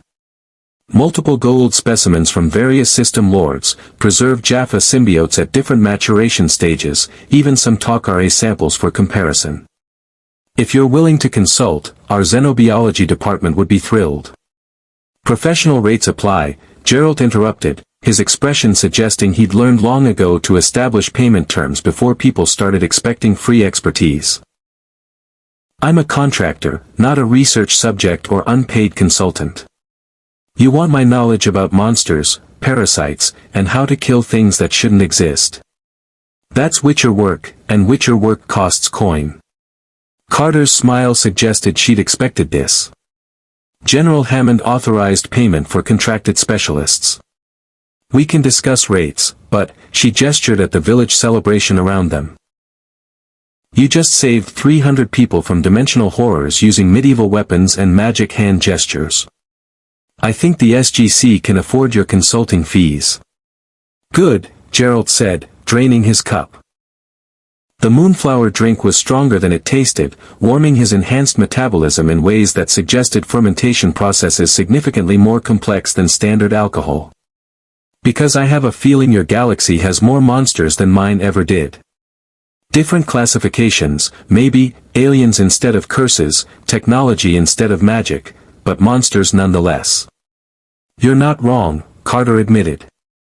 The goa'uld enslave civilizations and claim to be gods. The replicators consume entire planets for raw materials. The Ori convert or destroy anyone who won't worship them. We've encountered threats that make your kikimoras look simple. Simple. Geralt raised an eyebrow. You saw what dimensional corruption did to those creatures. Made them into transitional nightmares between realities. That's not simple, that's existential horror with claws. Fair point, Carter conceded. But at least kikimoras can be killed with fire and silver. Some of our enemies require planetary-scale weapons or ancient technology we barely understand. They sat in comfortable silence for a while, watching the celebration continue. Children played near the fires despite the late hour, their laughter evidence that fear had lifted. Parents held each other with relief visible in every gesture. The village would rebuild, would remember the 17 lost, would teach their children about the demons from the ruins and the strangers who came through the stars to help. Eventually, O'Neill approached their position, carrying what appeared to be 3 more cups of moonflower drink and moving with the careful precision of someone suspecting he'd already had enough. Carter. Geralt. We've got a situation. Define situation, Carter said, immediately shifting to tactical alertness.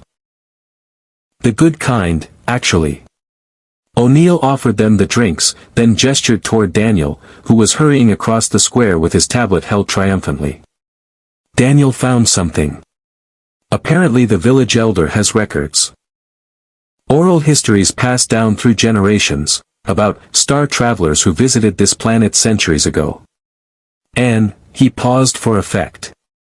One of those travelers matched Geralt's description. White hair, gold eyes, 2 swords, hunted monsters that came through dimensional rifts. Geralt set down his cup carefully, his full attention now on O'Neill. Another Witcher? Here. Maybe, Daniel said, arriving breathless with academic excitement. Or maybe the same Witcher, if your extended lifespan is as significant as you suggested. The timeline is imprecise, oral histories are notoriously difficult to date, but Shira's ancestors recorded a story about a hunter who came through the Ring of Stars during a time of great darkness, killed creatures that wore the night as armor, then left with a promise to return if the demons came again. How long ago? Geralt asked.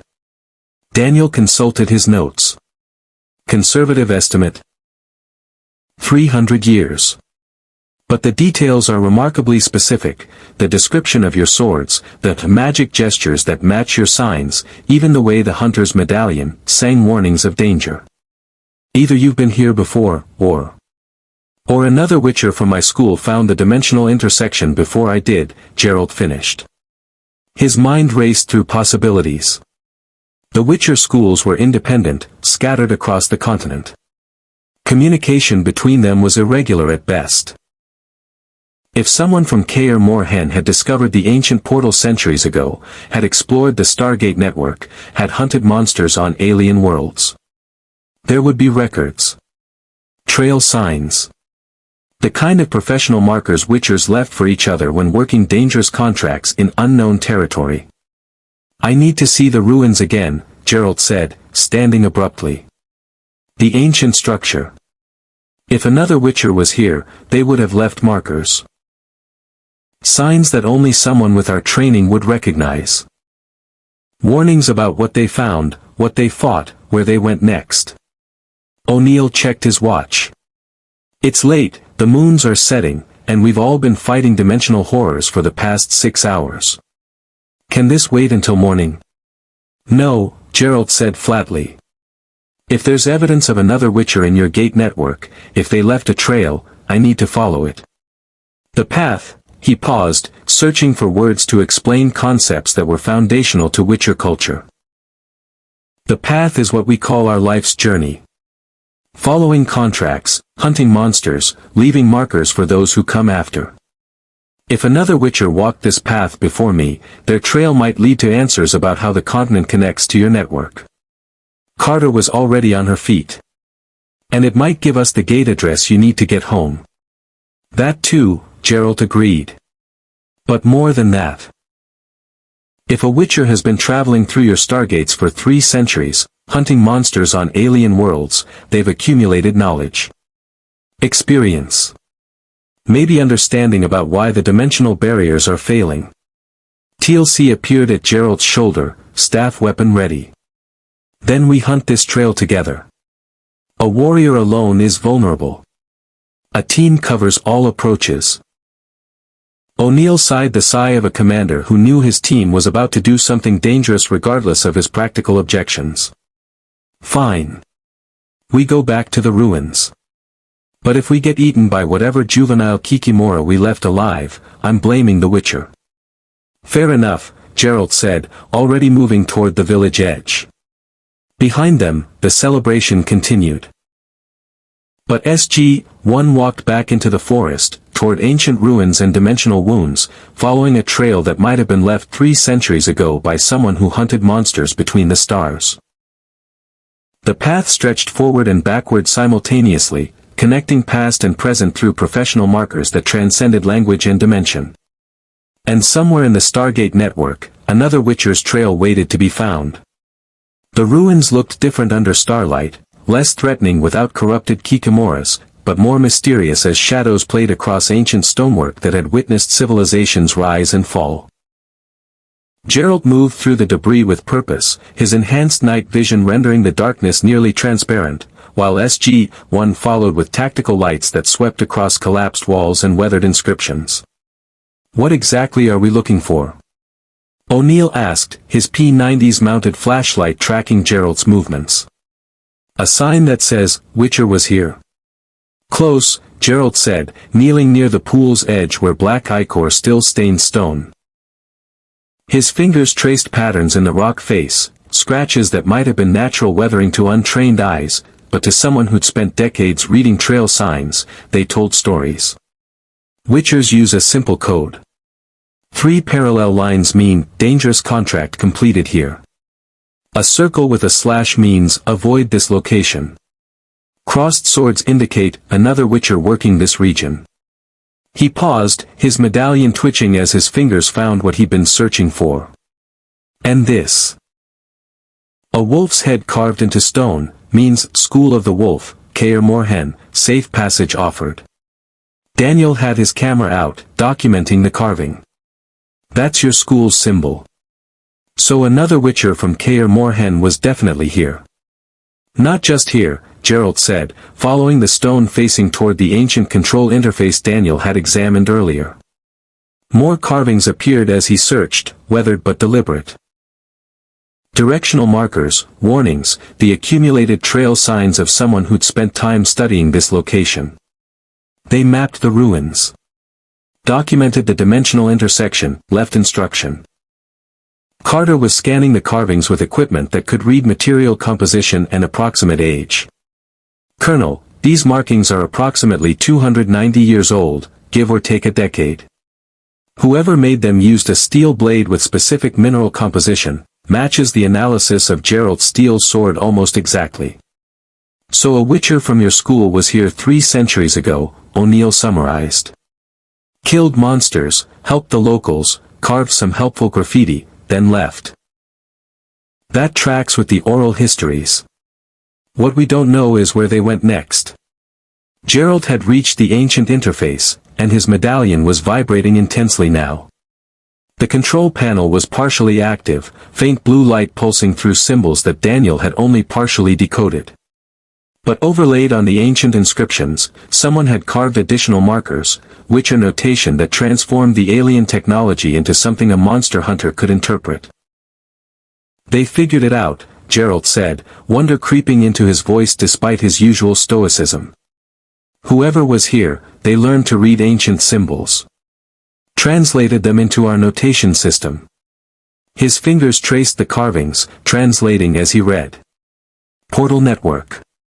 Multiple worlds. Monsters travel between dimensions.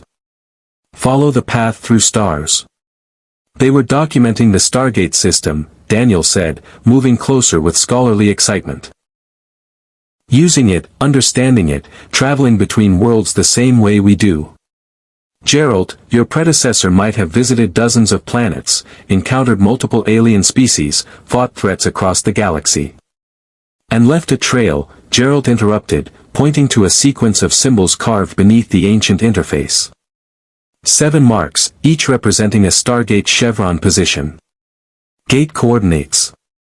The next world they visited after this one. Carter was already recording the sequence, her equipment capturing every detail. These match standard Stargate address formatting.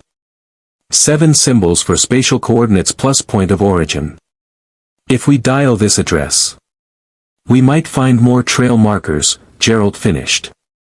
More information about where they went, what they fought, how they navigated between the continent and your network. He looked at O'Neill. "I need to follow this trail, Colonel. It's more than just finding my way home now. If another Witcher has been traveling your galaxy for 3 centuries, they've accumulated knowledge that could be vital. About dimensional barriers, about monsters that cross between realities, about About whether you're the only monster hunter in our database, O'Neill finished. He exchanged glances with his team, command decision forming. Carter, can we dial this address? It's within our galaxy, one of the regions we've explored but not extensively mapped. No current Goa'uld presence in the sector, no reported system lord activity. Should be relatively safe. Carter's tone suggested she knew relatively safe meant very little in gate operations. Teal'c studied the carved coordinates with Warrior's assessment. If this world was significant enough for a Witcher to mark it, there may be threats present that warrant investigation. The path they followed could lead to understanding threats we have not yet encountered. Or it could be a 300-year-old dead end, O'Neill countered. But I'll admit, the idea that there's been a Witcher wandering around the galaxy hunting monsters for longer than the United States has existed is concerning enough to warrant investigation.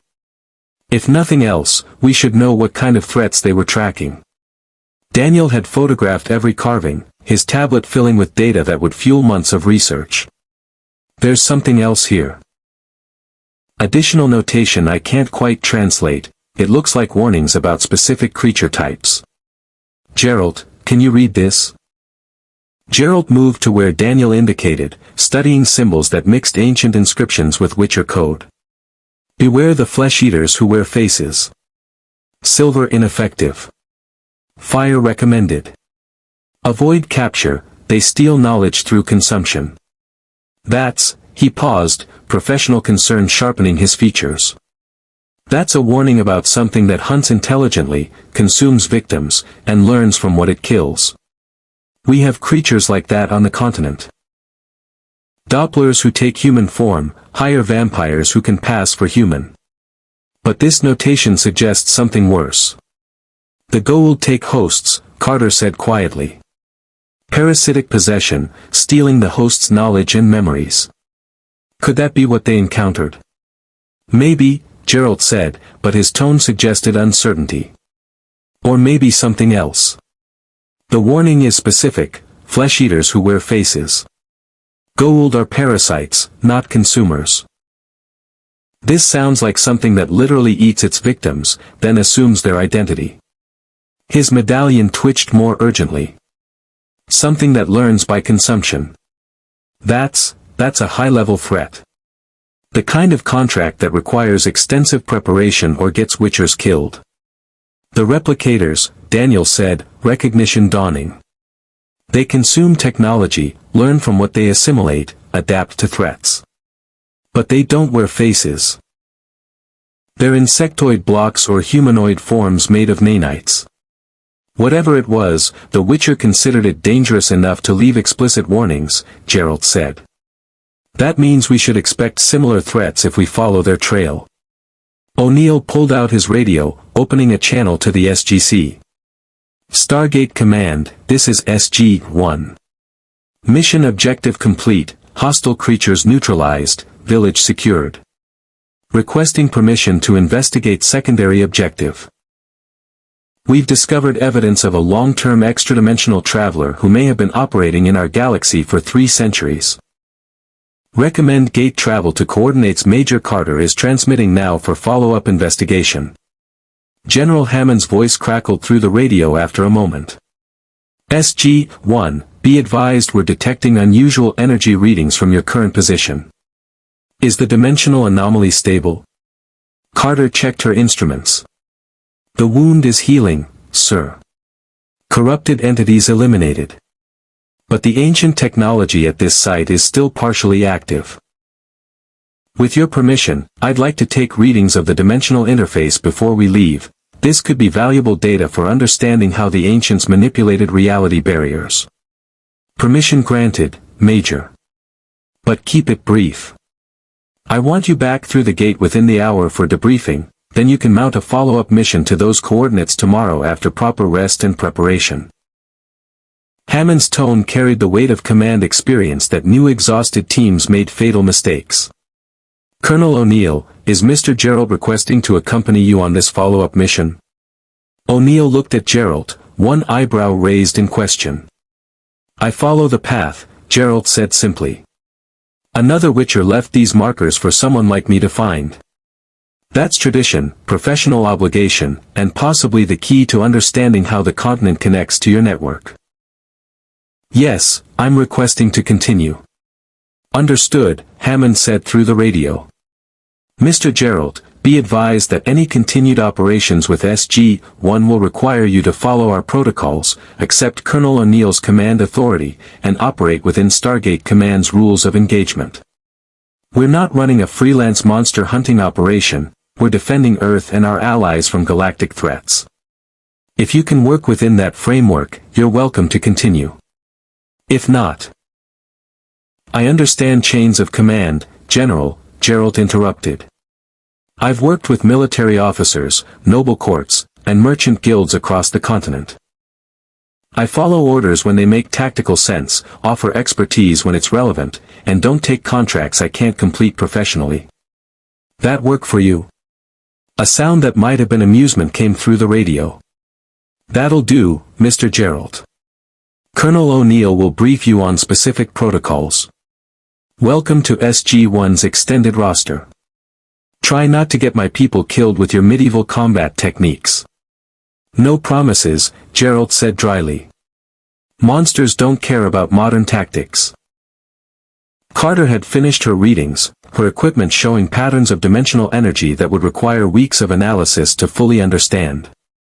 The ancient interface pulsed with residual power, and the pool at the ruined center reflected starlight with less distortion than before, reality reasserting itself after the corruption had been purged.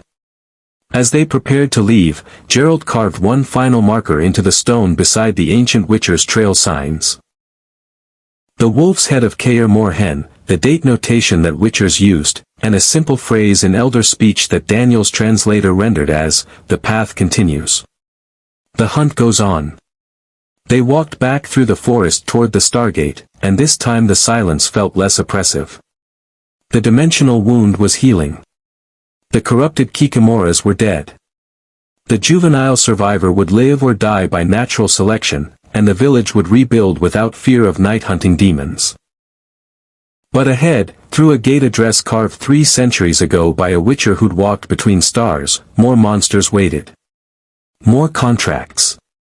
More evidence of someone who'd taken the path to its ultimate conclusion, hunting threats across an entire galaxy, leaving markers for those who would follow, fighting darkness in places where humans had never been meant to walk. Question, O'Neill said as they approached the Stargate's platform. If we find this other Witcher, what then? You two have some kind of secret handshake. Professional courtesy rules. Do Witchers form guilds? Witchers are solitary by necessity and training, Geralt said. But we respect each other's contracts, share information about threats, and occasionally work together when a contract requires multiple hunters. If we find another Witcher from the School of the Wolf, he paused, considering. I'd buy them a drink, share what I know about the continent's current state, and ask what they've learned about hunting monsters between dimensions. Then we'd probably go our separate ways. It's how the path works. Efficient, Teal'c observed. The Jaffa Rebellion operates on similar principles, independent cells sharing intelligence, coordinating when necessary, but maintaining operational autonomy to prevent single-point failures. Exactly, Geralt agreed. Witchers learned centuries ago that central authority creates targets. We operate independently, trust our training, and rely on the markers left by those who came before. Carter dialed the gate back to Earth, chevrons locking in sequence until the event horizon exploded outward in its familiar cascade. The SGC's iris code transmitted properly, and O'Neill's radio confirmed clearance for return. As they prepared to step through, Daniel voiced the question they were all thinking: what if the Witcher we're tracking isn't still alive? 300 years is a long time, even with enhanced lifespan. What if we're following a ghost trail? Then we learn from what they left behind, Geralt said, his hand resting on his sword hilts. The path doesn't end with death. Knowledge passes forward through markers and warnings, through the signs we leave for those who come after. If the Witcher who carved these coordinates died 3 centuries ago fighting something in your galaxy, his expression hardened. Then I want to know what killed them. Because if it's still out there, it needs hunting. They stepped through the Stargate, reality compressing and expanding in the familiar sensation of gate travel. When they emerged in the SGC's gate room, armed guards stood ready, Dr. Fraser waited with medical scanners, and General Hammond observed from the control room with the expression of a commander who just added a medieval monster hunter to his operational roster and wasn't entirely sure whether that was genius or insanity. Geralt cleaned black ichor from his boots, checked his silver sword for damage, and calculated how many potions he'd need to brew before the next mission. Somewhere in the galaxy, a trail waited, 3 centuries old but still relevant, still dangerous, still calling to anyone trained to hunt monsters. The path stretched forward through stars and dimensions, connecting past and present through professional obligation that transcended time and space. And Geralt of Rivia, the White Wolf of Kaer Morhen, prepared to follow it wherever it led. The briefing room felt smaller at 0600 hours, cramped with too many people who'd had too little sleep. Geralt sat with his armor removed, revealing the scars that covered his arms and torso, a lifetime of contracts written in pale lines across enhanced flesh. Dar. Fraser had insisted on examining the healing progression from yesterday's fight, and her professional fascination with Witcher metabolism was evident in the way she documented every detail. The bruising from the kikimora impact is already 70% resolved, she reported to Hammond, who stood at the room's head reviewing mission parameters. Normal human tissue would still show significant contusion. His cellular repair mechanisms are operating at approximately 10 times baseline human rates, and that's without the healing potion he consumed. With it, she gestured at readings that defied conventional medical understanding. He's recovering from what should have been week-long injuries in under 12 hours. Swallow, Geralt said, accepting his armor back from the medical technician who'd been studying its construction. Accelerates Witcher healing through alchemical compounds. Toxic to normal humans, but our mutations metabolize the ingredients into enhanced cellular regeneration. Useful for staying alive when contracts get complicated.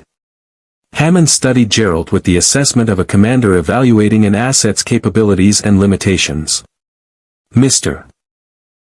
Geralt, before we authorize your continued participation with SG-1, I need to understand your tactical doctrine. You're a professional who works independently, operates on contracts, and uses methods our teams aren't trained to support. How do you see yourself fitting into a military unit structure? Geralt pulled his armor on with practiced efficiency, buckling straps while he considered his answer. I've worked with military units before, General. Temerian cavalry during the Nilfgaard invasion, Redanian special forces hunting insurgent mages, even Skellige raiders when sea monsters threatened their shipping lanes. Military structure and Witcher methodology aren't incompatible, they're complementary. Your people provide firepower, tactical coordination, and modern weapons. I provide expertise about threats that don't respond to conventional tactics. Expertise we don't have, O'Neill added, entering with coffee and the slightly rumpled appearance of someone who'd grabbed 3 hours of sleep. Sir, I've reviewed the mission recordings. When those kikimoras attacked, Geralt identified threats, called tactical responses, and engaged targets with a level of professional competence that kept my team alive. He didn't freelance, didn't ignore commands, didn't play hero. He fought like someone who understands team dynamics because his life depends on it. That's Witcher training, Geralt explained. We hunt alone usually, but contracts occasionally require multiple Witchers. When that happens, we establish clear hierarchy, define roles, execute coordinated tactics. Pride gets you killed. Ego gets your partner killed. You trust your team's competence, cover their weaknesses, and complete the contract. He met Hammond's gaze steadily. I can follow O'Neill's command on missions. I'll offer expertise when relevant, take orders when appropriate, and only override if I see something he can't. That acceptable? Hammond's expression suggested cautious approval. Colonel O'Neill retains tactical command. You operate as specialist consultant with combat authority. If the colonel says jump, you ask how high on the way up. If you see a threat he doesn't, you warn him immediately and recommend response. We clear. Clear, Geralt confirmed. Carter had spread star charts across the briefing table, the coordinates from the ancient ruins highlighted in red. The address leads to P7J 989, a planet in the Kalam sector.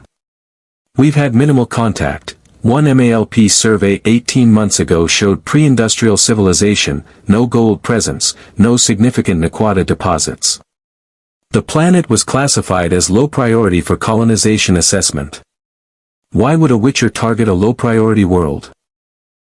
Daniel asked, pulling up the original MALP footage.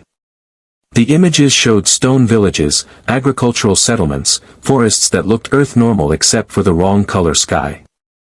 No obvious threats, no advanced technology, nothing that would attract System Lord attention. Monsters don't need advanced technology, Geralt said, studying the images with professional interest. They need prey, territory, and conditions that support their biology. A pre-industrial world with scattered settlements, dense forests, and minimal organized defense? That's perfect habitat for dozens of predator species. Witcher work isn't about fighting armies, it's about tracking things that hunt humans and killing them before they depopulate entire regions. Teal'c had been reviewing the mission parameters with Warrior's attention to detail. The coordinates were left 3 centuries ago. Whatever threat existed then may no longer be present.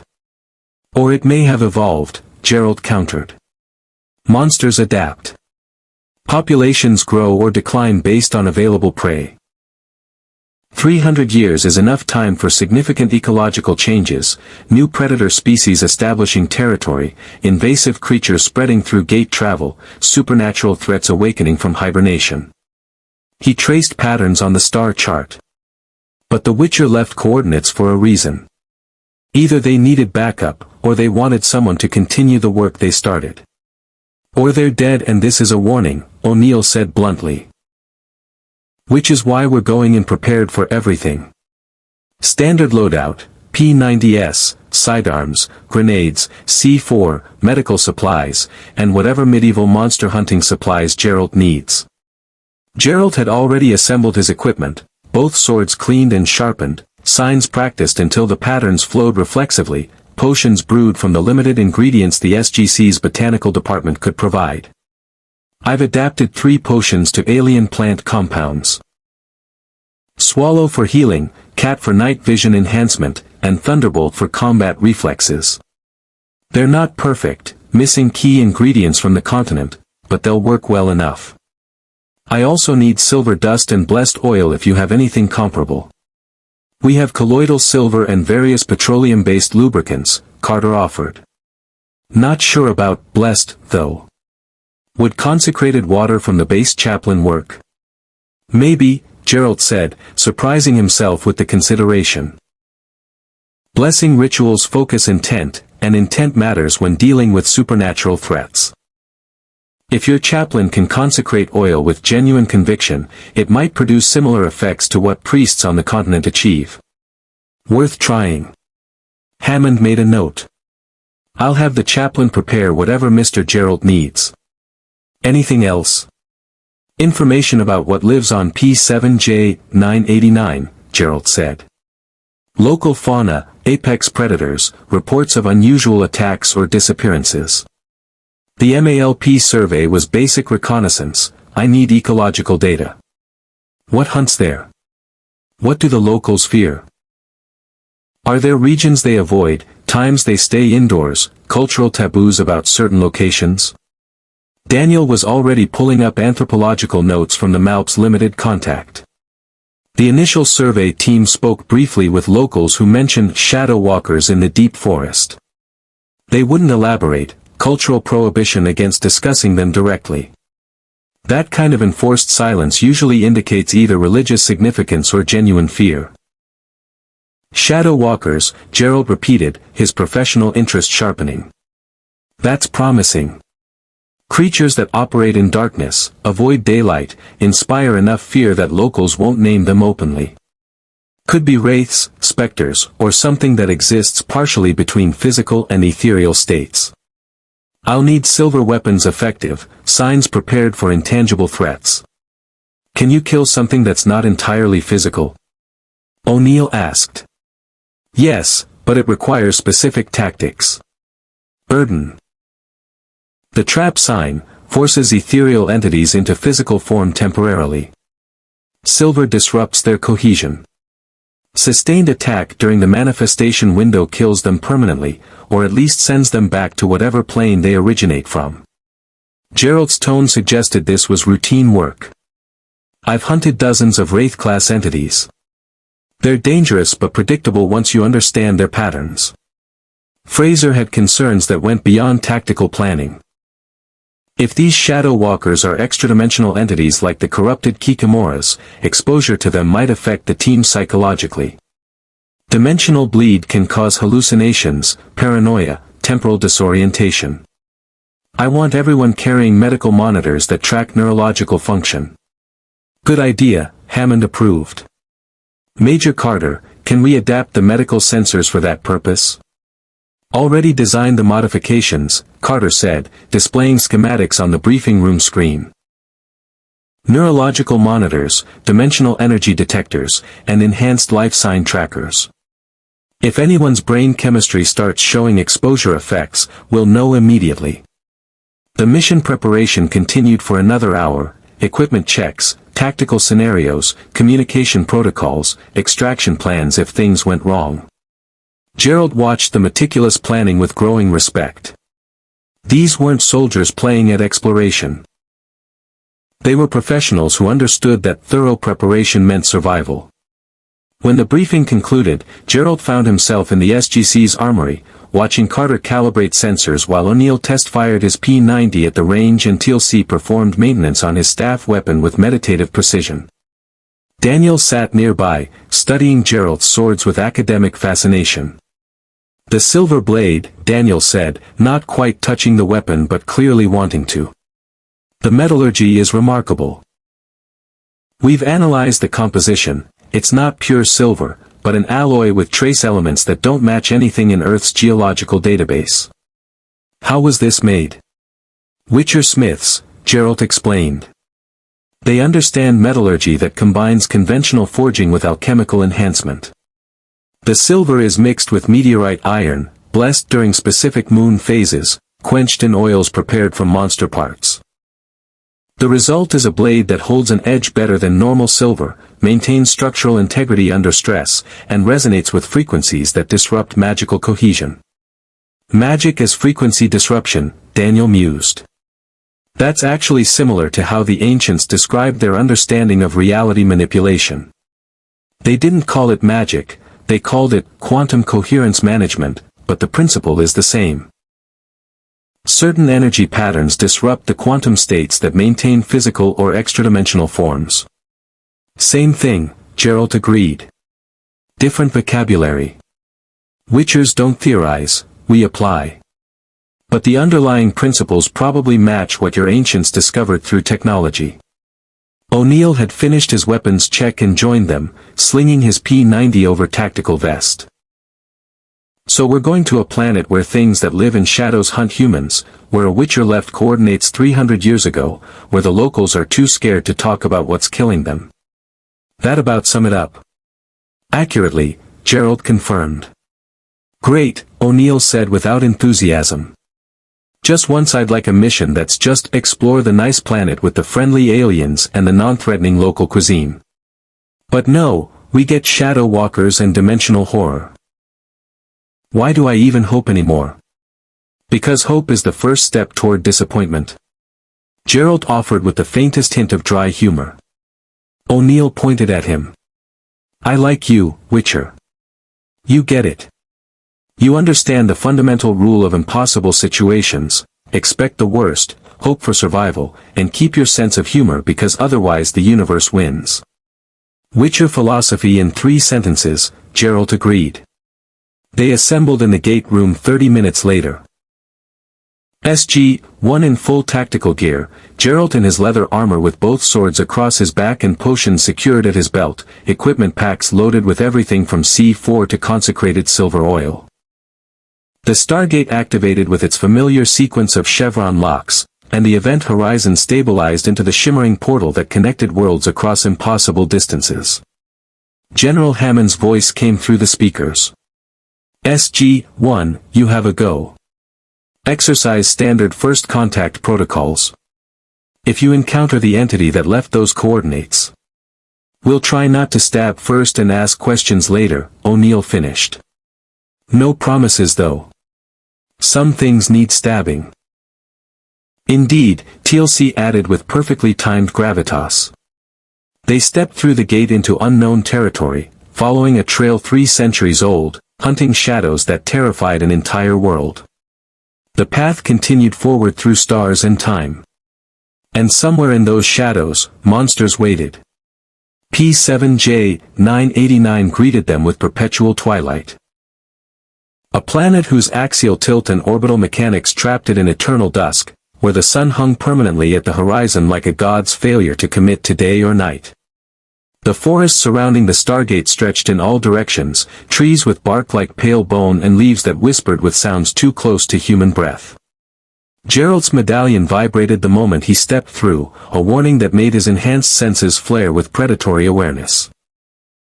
This place feels wrong, Carter said immediately, her instruments already showing readings that made her frown.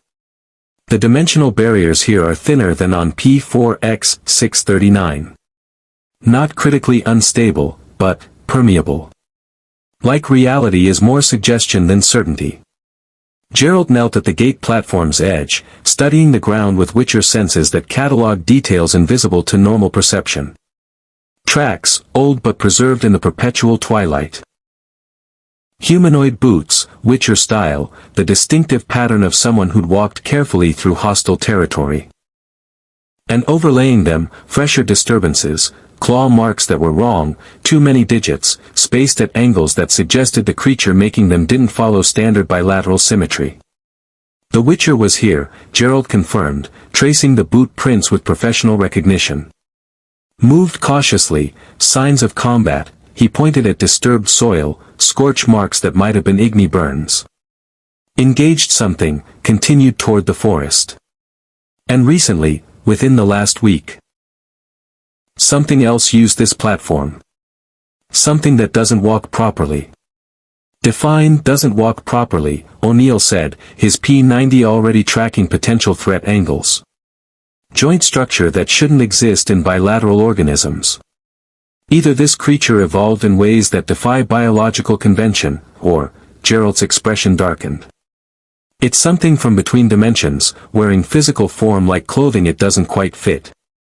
Daniel had found the marker almost immediately.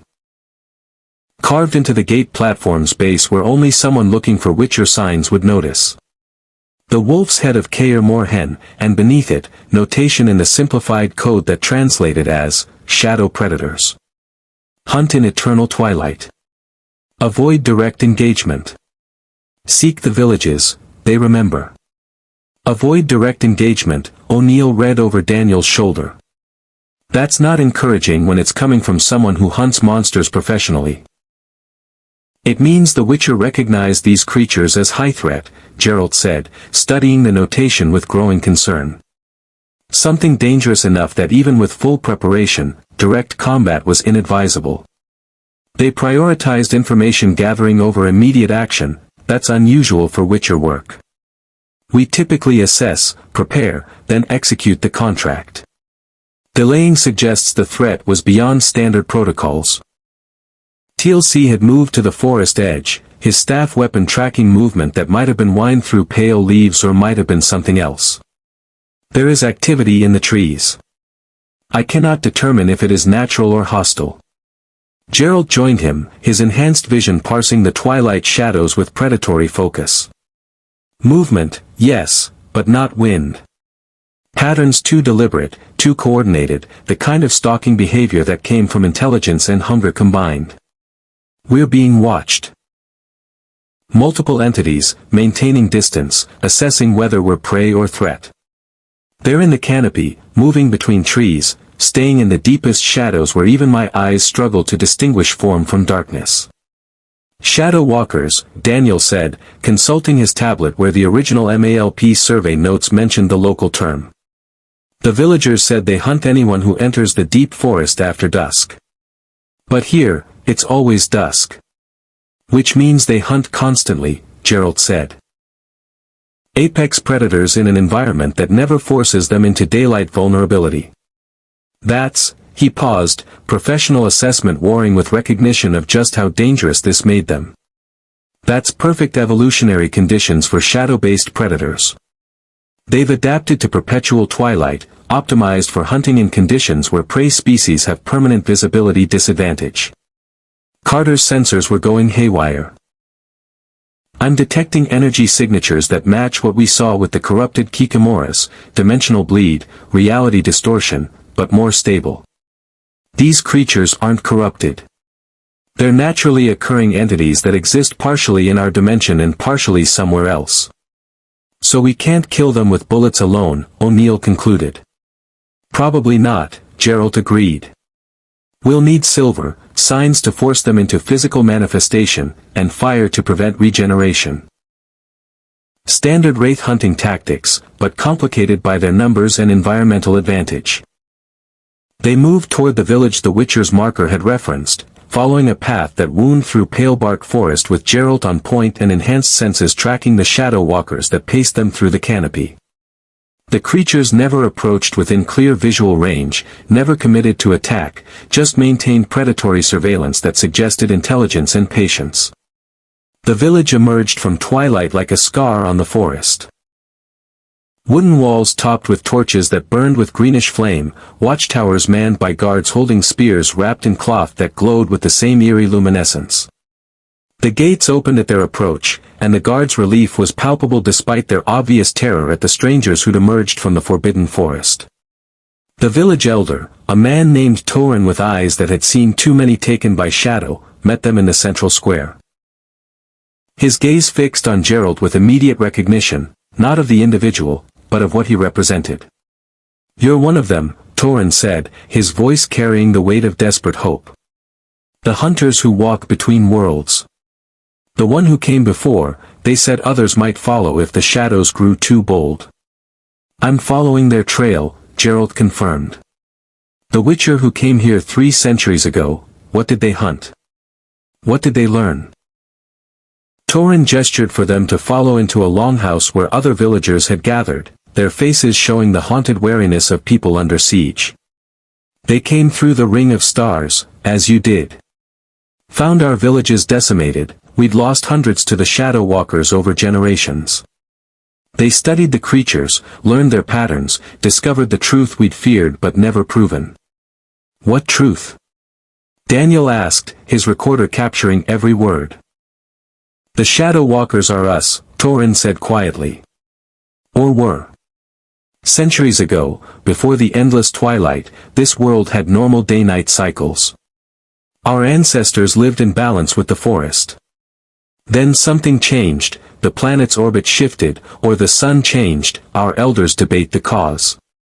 Day and night became twilight eternal. And those who were caught in the deep forest when the change happened," his voice broke. "They didn't die. They transformed. Became things that hunt in shadows, that feed on those who still remember daylight." Geralt's expression showed he'd suspected something similar. "Dimensional transformation. Your ancestors were caught between states when the planetary conditions shifted, and they became transitional entities, partially human, partially shadow, existing in the spaces between physical reality and whatever dimension shadows touch. The hunter who came before understood this," Torin continued. "They tried to help, tried to find a way to reverse the transformation or at least stop the shadow walkers from hunting. They carved protective wards around our villages," he pointed at the glowing cloth on the spears, the greenish torches. "Taught us how to prepare oils that burn with light the shadows cannot cross. It bought us survival, but not safety. The shadow walkers still hunt. Still take 1 or 2 each month. And their numbers grow. Because they're creating more of themselves," Carter said, horrified realization dawning. "Anyone taken by the shadows doesn't die, they transform. Join the population of shadow walkers. It's exponential growth. Did the Witcher find a way to stop the transformation? Geralt asked, his tactical mind already calculating impossible odds. Did they leave instructions, warnings, anything beyond the protective wards? Torin moved to a locked chest at the longhouse's rear, opened it with reverent care, and withdrew items that made Geralt's medallion vibrate with recognition. A Witcher's silver sword, blade etched with runes that matched the style of Kaer Morhen. A journal written in cipher that only someone trained in Witcher code could read. And a medallion, wolf's head, identical to Geralt's own, that still held faint traces of the magic that had activated it. They left these, Torin said, offering them to Geralt. Said that if another hunter came, they would understand. They tried to reach the source. The place where the transformation began, where shadow touches our world most deeply. They never returned. We found the sword and journal near the deep forest's edge, abandoned. The medallion was delivered to us by something that might have been the hunter themselves, transformed into shadow, barely holding enough humanity to complete one final act. Geralt took the items with the reverence they deserved. A Witcher's sword and medallion were sacred to the schools, symbols of oaths taken and contracts accepted. That another wolf had fallen here, transformed by the very thing they tried to hunt, was a tragedy that resonated beyond professional courtesy. He opened the journal, reading cipher that told the story of deteriorating hope. The entries began 300 years ago, methodical observations about shadow walker behavior, experimental tactics, attempts to force the creatures into physical form long enough to kill them permanently. But as the entries progressed, the handwriting became less steady, the observations more desperate, until the final entry. The shadows are inside me now. I feel myself fading, transforming, losing what made me human. I must reach the source before I'm gone completely. The dimensional anchor that holds this world in twilight. If I can destroy it, perhaps the natural cycles will return. Perhaps the shadow walkers will revert, or at least stop multiplying. If another wolf finds this journal, the anchor is at the forest's heart, where shadow is absolute. Bring silver. Bring fire. Bring enough explosives to break reality itself. And if you see something that looks like me but isn't, kill it quickly. Don't let me hunt the villages I tried to save. Letho of the Viper School. Geralt stared at the name, recognition and grief warring in his expression. Letho. I knew him. Before I was born, but, the schools keep records. Letho was one of the Vipers, before their school fell. He was looking for purpose after his home was destroyed. Found it hunting monsters through your Stargate network. And died trying to save a world that wasn't his, O'Neill said quietly. There was respect in his tone, soldier recognizing soldier, someone who understood duty beyond borders. Or didn't die, Geralt corrected, gesturing at the journal's final entry. Transformed. Became one of the things he was hunting. And in his last moment of clarity, he left instructions for someone to finish the work. He looked at O'Neill. I have to go to the dimensional anchor.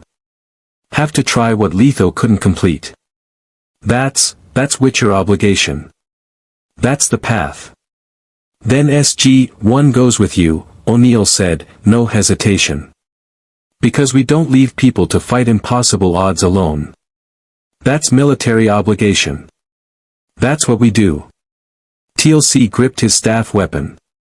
We have faced gods and monsters. We will face shadows.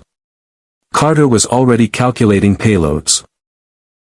If we need to destroy a dimensional anchor, we'll need more than conventional explosives. I'm thinking Nequata-enhanced charges, enough energy output to disrupt quantum coherence across a wide area.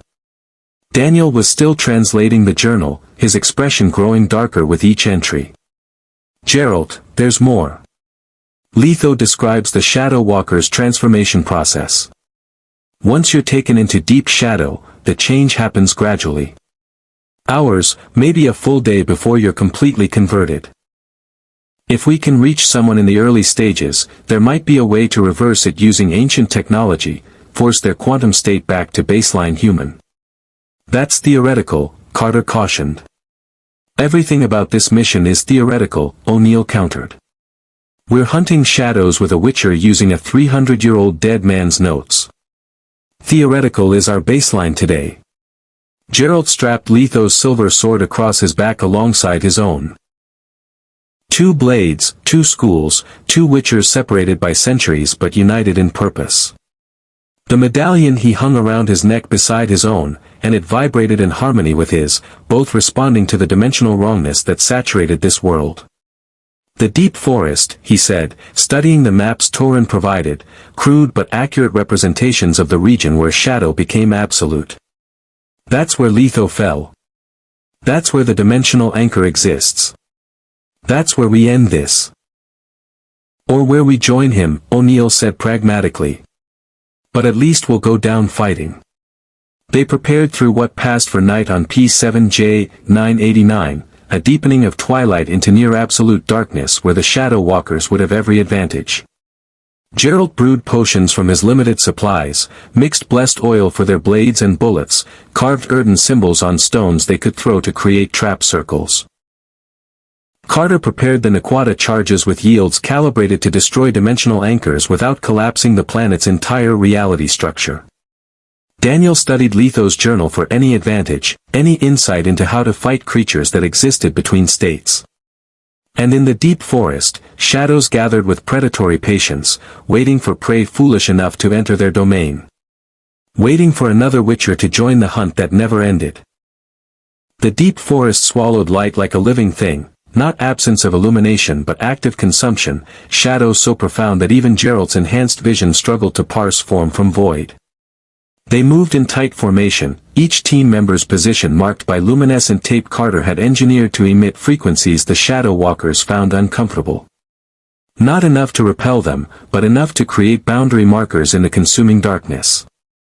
Geralt led with both silver swords drawn now. His own in his right hand, Letho's blade in his left, dual-wielding in a style that was impractical for most but necessary when fighting enemies that attacked from multiple dimensions simultaneously. His medallions vibrated so violently they hummed against his chest, and the dimensional bleed here was thick enough to taste, copper and ozone and something that reminded him of the moment between waking and dreaming. Contacts, Teal'c said quietly, his staff weapon tracking movement that existed more as sensation than sight. Multiple entities, surrounding our position in 3-dimensional patterns. 4-dimensional, Carter corrected, her sensors showing readings that defied conventional physics. They're using shadow as a 4th spatial dimension, moving through darkness the way we move through air. They can appear anywhere shadow exists, which in this environment is everywhere. The first attack came from directly beneath them, shadow rising through the ground like water through sand, coalescing into forms that were humanoid but wrong. Too many joints, limbs that bent in directions anatomy didn't allow, faces that shifted between human features and abstract patterns that hurt to perceive. The Shadow Walker that had once been someone's ancestor reached for Daniel with hands that trailed darkness. Geralt's earthen sign flared purple beneath their feet, the magical trap forcing the Shadow Walkers into physical manifestation. They shrieked, sounds that existed across frequency ranges human ears weren't meant to process, and became solid enough for violence to matter. O'Neill's P-90 barked controlled bursts, silver-coated rounds that Carter had prepared punching through shadow flesh and forcing the creatures to disperse rather than die. They're not staying corporeal long enough to kill, O'Neill shouted over the weapon's fire. We need more than bullets. Geralt was already moving, both silver blades singing as they cut through shadow forms that the earthen trap held in semi-physical states. Steel would have passed through harmlessly, but the silver resonated at frequencies that disrupted the dimensional cohesion holding the creatures between states. Where his swords cut, Shadow Walkers came apart, not dying, but fragmenting into component shadows that scattered into the consuming darkness. Fire!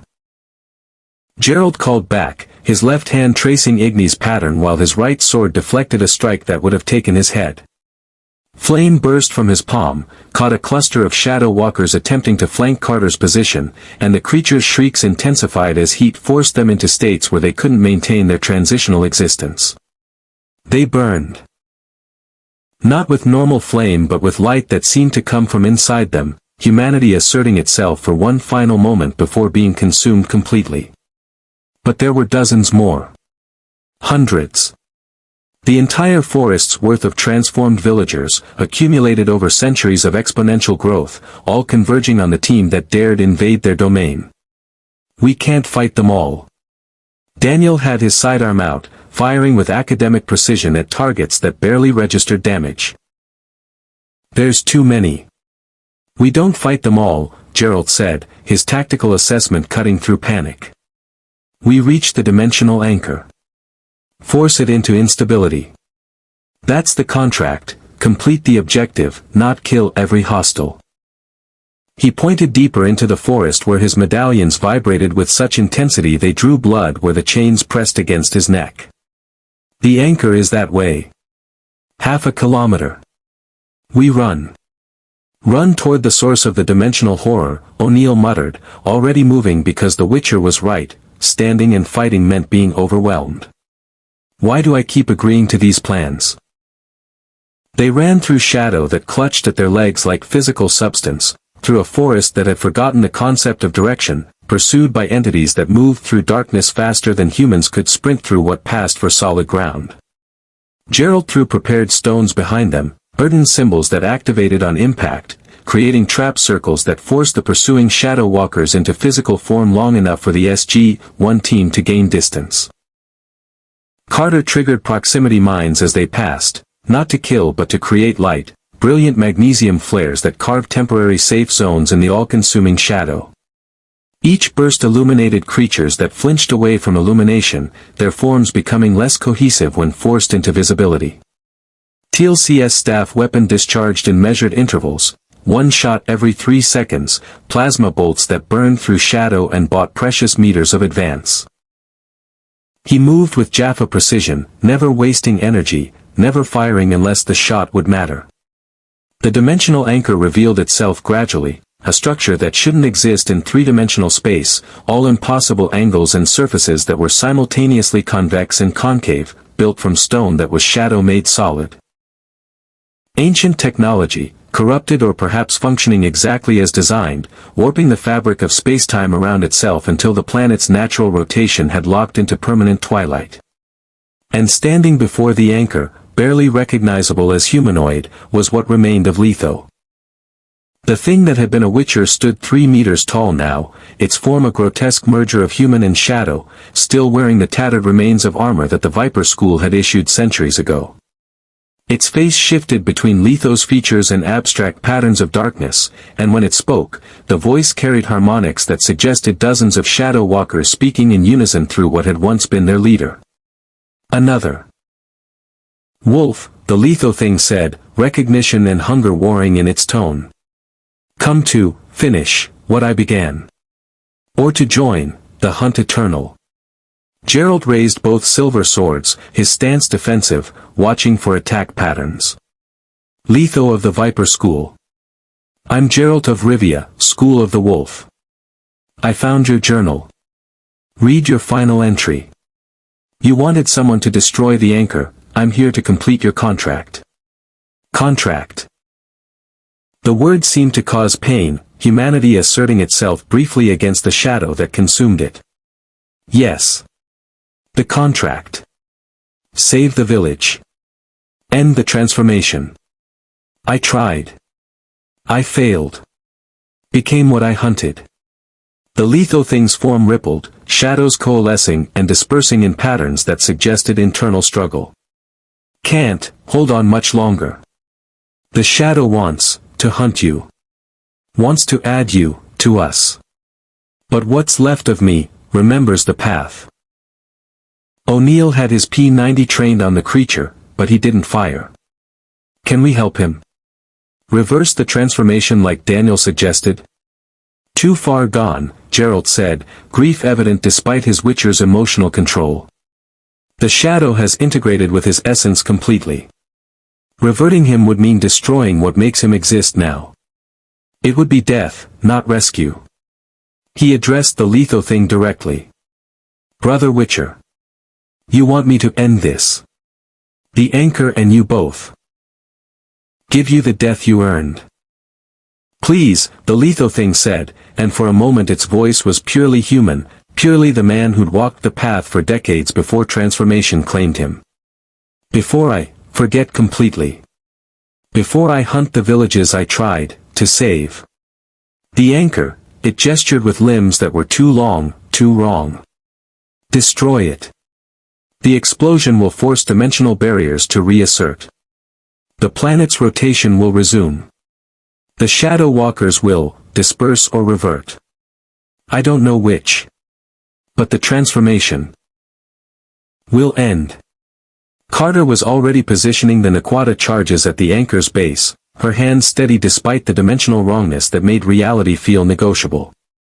Yield calculated for maximum disruption without planetary scale destruction. We'll have approximately 90 seconds after detonation to reach minimum safe distance.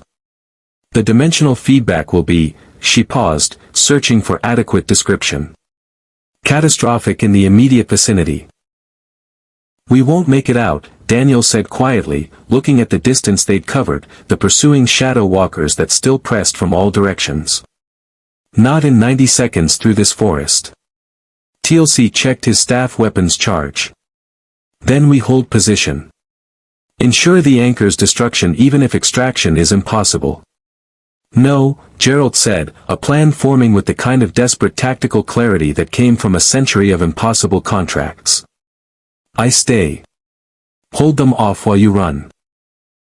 The lethal thing and I, we're both shadow-touched now, even if mine hasn't progressed. We can buy you the time you need. That's suicide, O'Neill said flatly. That's the contract, Geralt corrected. Letho started this hunt 300 years ago. I finish it. You get out, report to Hammond, make sure these people, he gestured at the direction of the village. Get the protection they need when their world starts rotating again. That's the mission objective. The lethal thing made a sound that might have been agreement or laughter. Smart, Wolf. Using the monster, to fight monsters. Very, Witcher thinking. Carter had finished setting the charges, the timer interface glowing with malevolent promise. Geralt, there has to be another way. We don't leave people behind. You're not leaving, Geralt said, already positioning himself between the team and the approaching shadow walkers. You're completing the mission while I complete the contract. Different obligations, same goal. He looked at O'Neill. Colonel. I'm giving you a tactical recommendation, extract your team while I provide cover. That's the play that gets the most people out alive. O'Neill's jaw tightened, military necessity warring with the code that said you never abandon teammates. But he'd made these calculations before, had sent good people to die so missions could succeed. He hated it. But he understood it. 30 seconds on the clock, he said finally, each word costing him. If you're not back at the gate in 30 seconds, we're dialing Earth and leaving you. That's the order. Understood, Geralt said, knowing they both recognized the lie. 30 seconds wasn't enough time to fight through the pursuing shadow walkers, reach the gate, and dial out. This was a one-way mission, and they all knew it. SG-1 ran, Carter triggering the detonation sequence as they moved, O'Neill and Teal'c laying suppressing fire that carved paths through shadow forms trying to intercept them. Daniel looked back once, memorizing the image of a Witcher standing alone against impossible odds, two silver swords raised in defiance of darkness itself. Then the forest swallowed them, and Geralt was alone with the lethal thing and hundreds of shadow walkers that pressed closer with predatory hunger. Just like old times, the lethal thing said, positioning itself beside Geralt in the defensive stance that Viper School had taught and centuries of transformation hadn't completely erased. Two Witchers, impossible contract, probably going to die. Probably, Geralt agreed, his medallions vibrating so violently they might crack. Around them, shadow walkers gathered in numbers that defied counting, their collective hunger a palpable force. But the contract gets completed. The anchor gets destroyed. The transformations end. That's what matters. The path, the lethal thing agreed, and for a moment, just one moment, it sounded entirely human. Tell me, Brother Wolf. Is Kaer Morhen still standing? Yes, Geralt said, offering the mercy of truth in final moments. The school of the wolf endures. Trains new witchers. Remembers the old ones. Good, Letho said, his voice clearer than it had been, humanity asserting itself one last time through force of will. Then let's give them a hunt worth remembering. The shadow walkers attacked in a wave that was more force of nature than tactical assault. Hundreds of transformed villagers, centuries of accumulated victims, all converging on the two witchers who stood between them and the escaping SG-1 team. Geralt's swords became silver arcs in darkness, each strike forcing shadow forms into dispersal. His signs flared in rapid succession, ard blasting clusters away, igni burning through masses of shadow flesh, burden creating zones where the creatures couldn't maintain dimensional fluidity. Potions burned through his system, thunderbolt accelerating his reflexes beyond human limits, cat turning absolute darkness into merely oppressive gloom.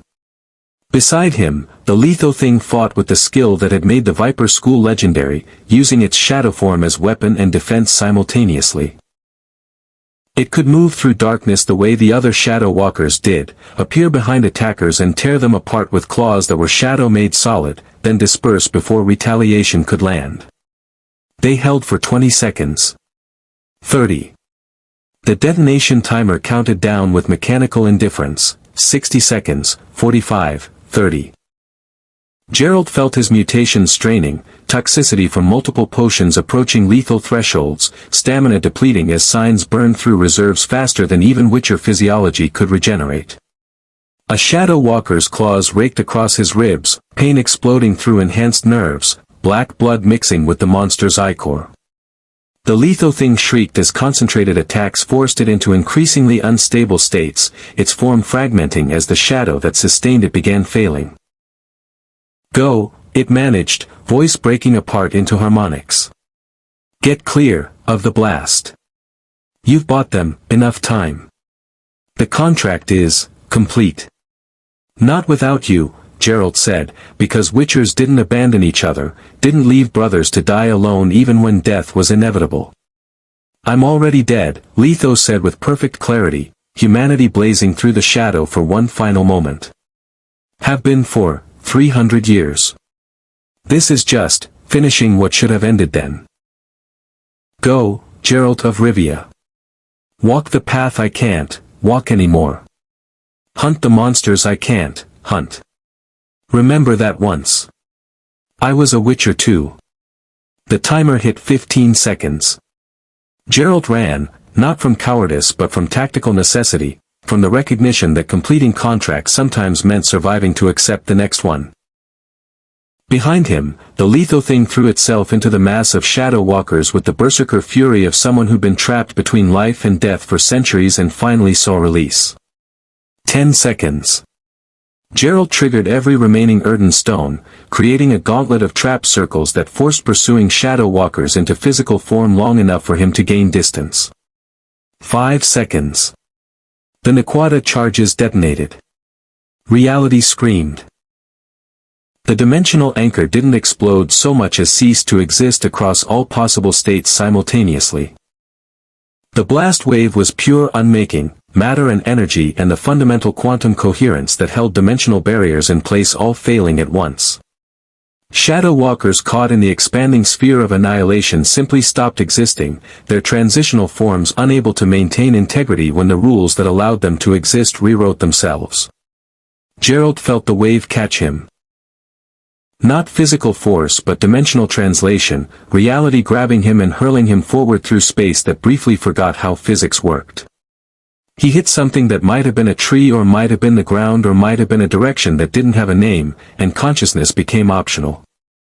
When awareness returned, he was lying in twilight that was genuine twilight, the kind that came before dawn, not the eternal half-state this world had been trapped in. The sun was rising for what must have been the first time in centuries, genuine daylight spreading across a forest that suddenly looked less oppressive and more merely dangerous. His medallions had stopped vibrating.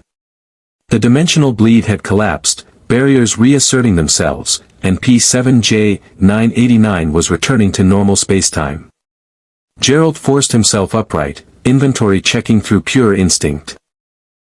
Both swords still sheathed, armor torn but functional, ribs definitely cracked, toxicity levels dropping as his mutations processed the potion overload. Alive, against tactical probability. The crater where the dimensional anchor had been was vast, scorched earth extending 100 meters in all directions. No shadow walkers. No lethal thing. Just char and broken stone and the fading traces of dimensional energy dissipating into morning light. He made it back to the Stargate on willpower and Witcher stubbornness, found SG-1 waiting with weapons raised and relief evident when he stumbled through the tree line. They'd made it out with seconds to spare, dialed Earth, then refused to leave until they confirmed Geralt's status. "Thought you were dead," O'Neill said, lowering his P90 with the careful control of someone processing too many emotions. "So did I," Geralt admitted. "But the contract's complete. The anchor is destroyed. The dimensional barriers are restored. The shadow walkers," he paused, looking back at the forest where morning light was burning away centuries of accumulated darkness. "They're gone. Dispersed when the transformation that created them became impossible to maintain." "And Letho?" Daniel asked quietly. "Found the death he earned," Geralt said. "Died a Witcher, fighting monsters, completing a contract 300 years in the making." He touched the second medallion still hanging around his neck. "I'll take this back to Kaer Morhen. Let them know one of the Vipers walked the path to its end with honor." They dialed Earth, stepped through the gate, and emerged in the SGC's gate room where medical teams and armed guards waited. General Hammond was there personally, his expression suggesting he'd been monitoring the mission with growing concern. "SG-1, Mr. Geralt," Hammond said as they descended the ramp. "Debriefing in 2 hours. Medical evaluation first. And," he looked at Geralt specifically. "Welcome back. Colonel O'Neill's preliminary report suggests you saved his team's lives while completing a 300-year-old contract. That's," he paused, choosing words carefully. "Exceptional work." "Just Witcher work," Geralt said, exhaustion finally catching up with enhanced metabolism. "Following the path. Completing contracts. Same as it's always been. But as Dar." Fraser led him toward the medical bay, as Carter promised to help analyze Letho's journal for insights into dimensional mechanics, as Daniel excitedly discussed publishing papers about Witcher methodology, and as O'Neill simply clapped him on the shoulder with soldier's respect. Geralt realized the path had led somewhere unexpected. Not just to another world, another hunt, another monster to kill. But to a team that fought with the same professional competence he'd spent a lifetime developing. To people who understood that sometimes the contract required sacrifice, but who refused to accept that sacrifice without exhausting every alternative first. To a galaxy full of monsters that needed hunting, and people who welcomed a Witcher's expertise instead of fearing his mutations. The dimensional wound at the ancient structure on P4X639 would eventually heal completely. The coordinates carved by Letho would lead to other worlds, other contracts, other trails left by a Witcher who'd walked between stars for centuries. There were Goa'uld parasites to study, replicator adaptations to counter, Ori crusades to resist. Threats that would benefit from someone who understood monsters. The path continued forward through possibilities that spanned galaxies. And Geralt of Rivia, the White Wolf of Kaer Morhen, had found that some hunts were worth more than coin. Some contracts defended more than villages. And some monsters wore the faces of false gods who needed a Witcher's silver to remind them of mortality. In the months that followed, Geralt became an irregular but invaluable asset to Stargate Command. He consulted on xenobiological threats, helped develop silver-based countermeasures to gold symbiotes, and occasionally accompanied SG teams when contracts called for expertise that military training couldn't provide. The dimensional intersection on P4X-639 became a study site where Carter and Daniel worked to understand how the continent connected to the Stargate network, a bridge between realities that ancient experiments had created and Witcher necessity had finally revealed. Letho's medallion found its place in Kaer Morhen's Hall of Remembrance, his journal translated and distributed among the remaining Witcher schools as evidence that the path extended farther than any had imagined. The villages on P7J-989 rebuilt under natural day-night cycles, their children growing up in a world where shadows were merely absence of light, not transformative horror. And somewhere in the Stargate network, among thousands of worlds and infinite contracts waiting to be accepted, the White Wolf hunted monsters that existed in the spaces between science and magic, between human and alien, between what should be possible and what actually was. The path stretched forward through stars and dimensions, connecting ancient obligations to future necessities. Because some monsters wore crowns and claimed divinity. Some wore faces stolen from victims they'd consumed. And some, the worst kind, wore the illusion of inevitability, the belief that darkness was eternal and unchangeable. Those monsters needed to learn what Witchers had always known. Nothing hunts forever. Everything dies eventually. And when the contract calls, a Witcher answers. Whether the hunt spans villages or galaxies, whether the monster claims godhood or dimensional transcendence, whether the fee is coin or simply the satisfaction of leaving the world slightly less monstrous than when you found it. Indeed. More stories await. Indeed. More stories await.